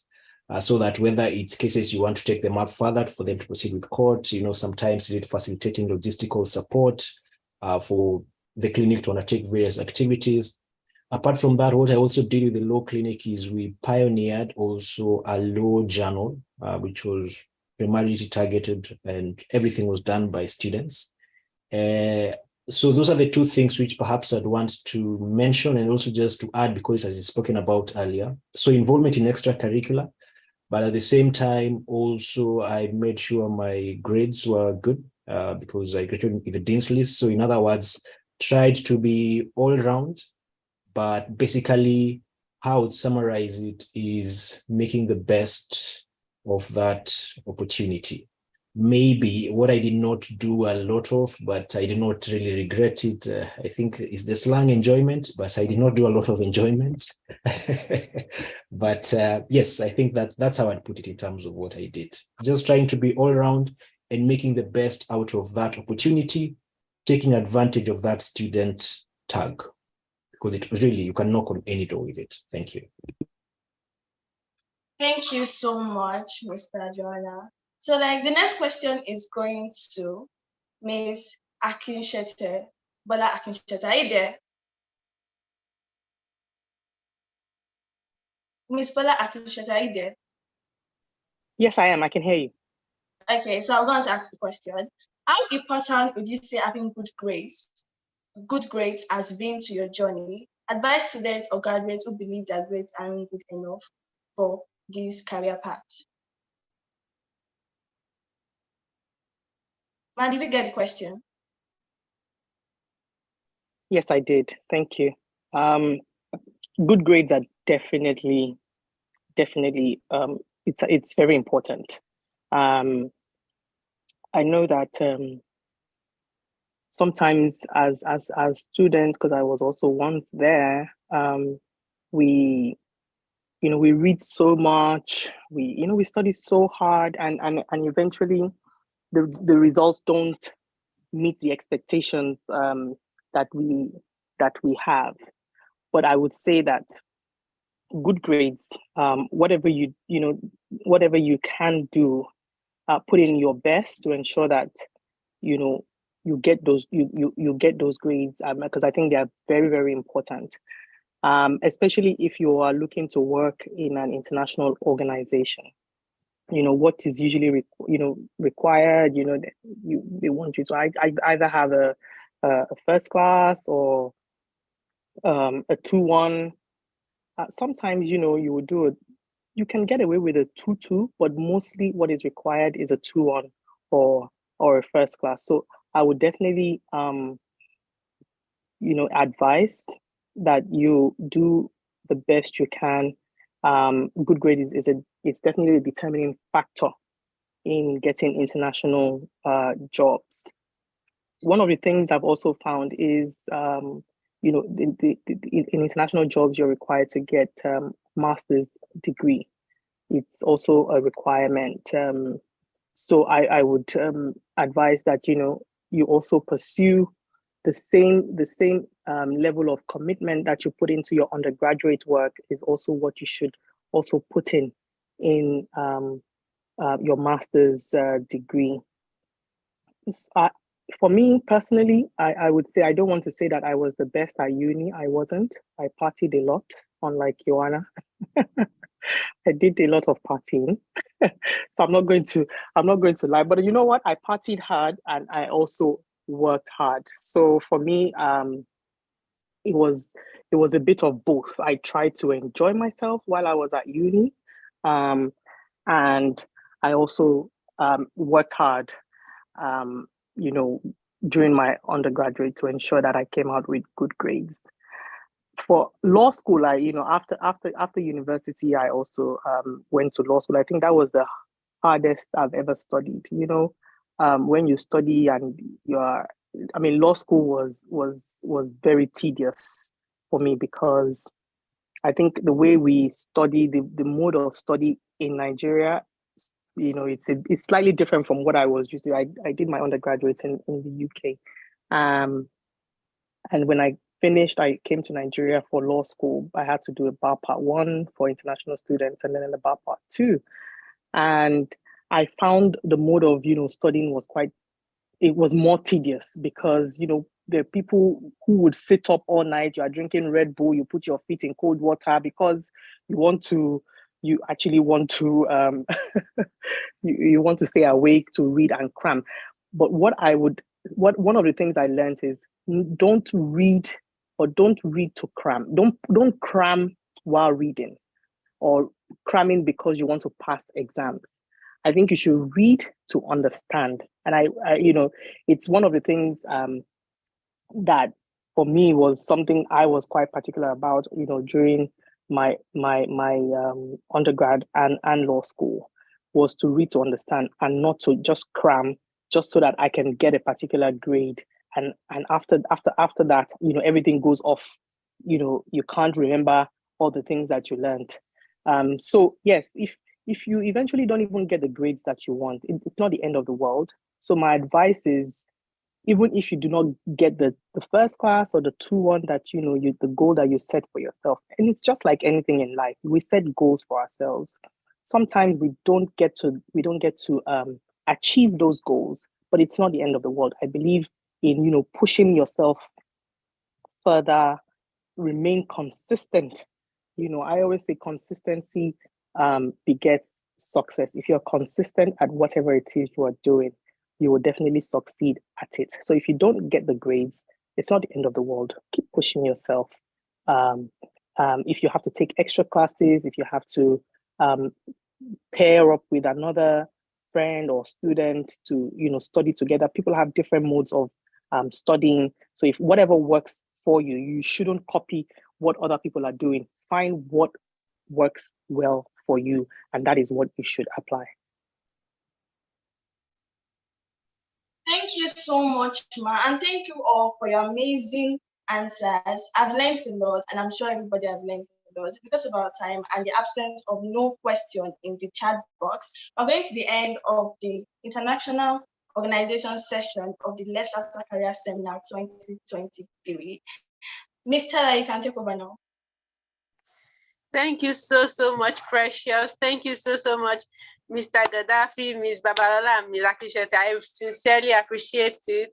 So we have now come to the end of the Career Seminar 2023. I almost can't believe it. It's been a long time coming, but yes, I had so many questions. I had a lot of expectations, and they've been, if not all met, mostly met, yes. And from what I can see in the chat box and in the comment section on YouTube, it's the same for all of us. Thank you to all our panelists, all the moderators, my fellow interns, teammates in organizing this. I sincerely appreciate it. Thank you all for your time and the thought given to your contributions. Thank you for the slides that you didn't get to present.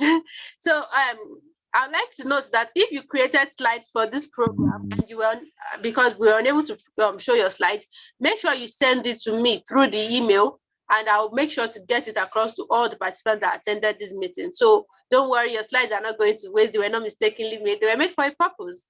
So your slides will get across to the participants. So once again, I am grateful as well to all our participants. It wasn't easy to stay in one place and listen for this long, but here you are 3 hours later. Thank you so much for attending.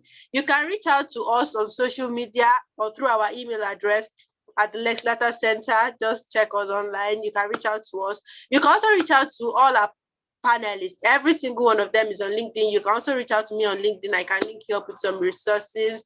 So thank you. So when you make posts about this program, you can tag us on social media. Make sure you use hashtag LLCS23 or hashtag Lex Lata Career Seminar 2023. Post about it on LinkedIn, post about it on Instagram. You've gotten a lot of value today. Thank you so much. I'd like to thank the team once again and our executive director. Thank you to the Lex Lata Center. Once again, my name is Stella Adebayo, and this is the end of the Lex Lata Career Seminar 2023. See you guys. Have a lovely weekend ahead. Bye-bye. Thank you all.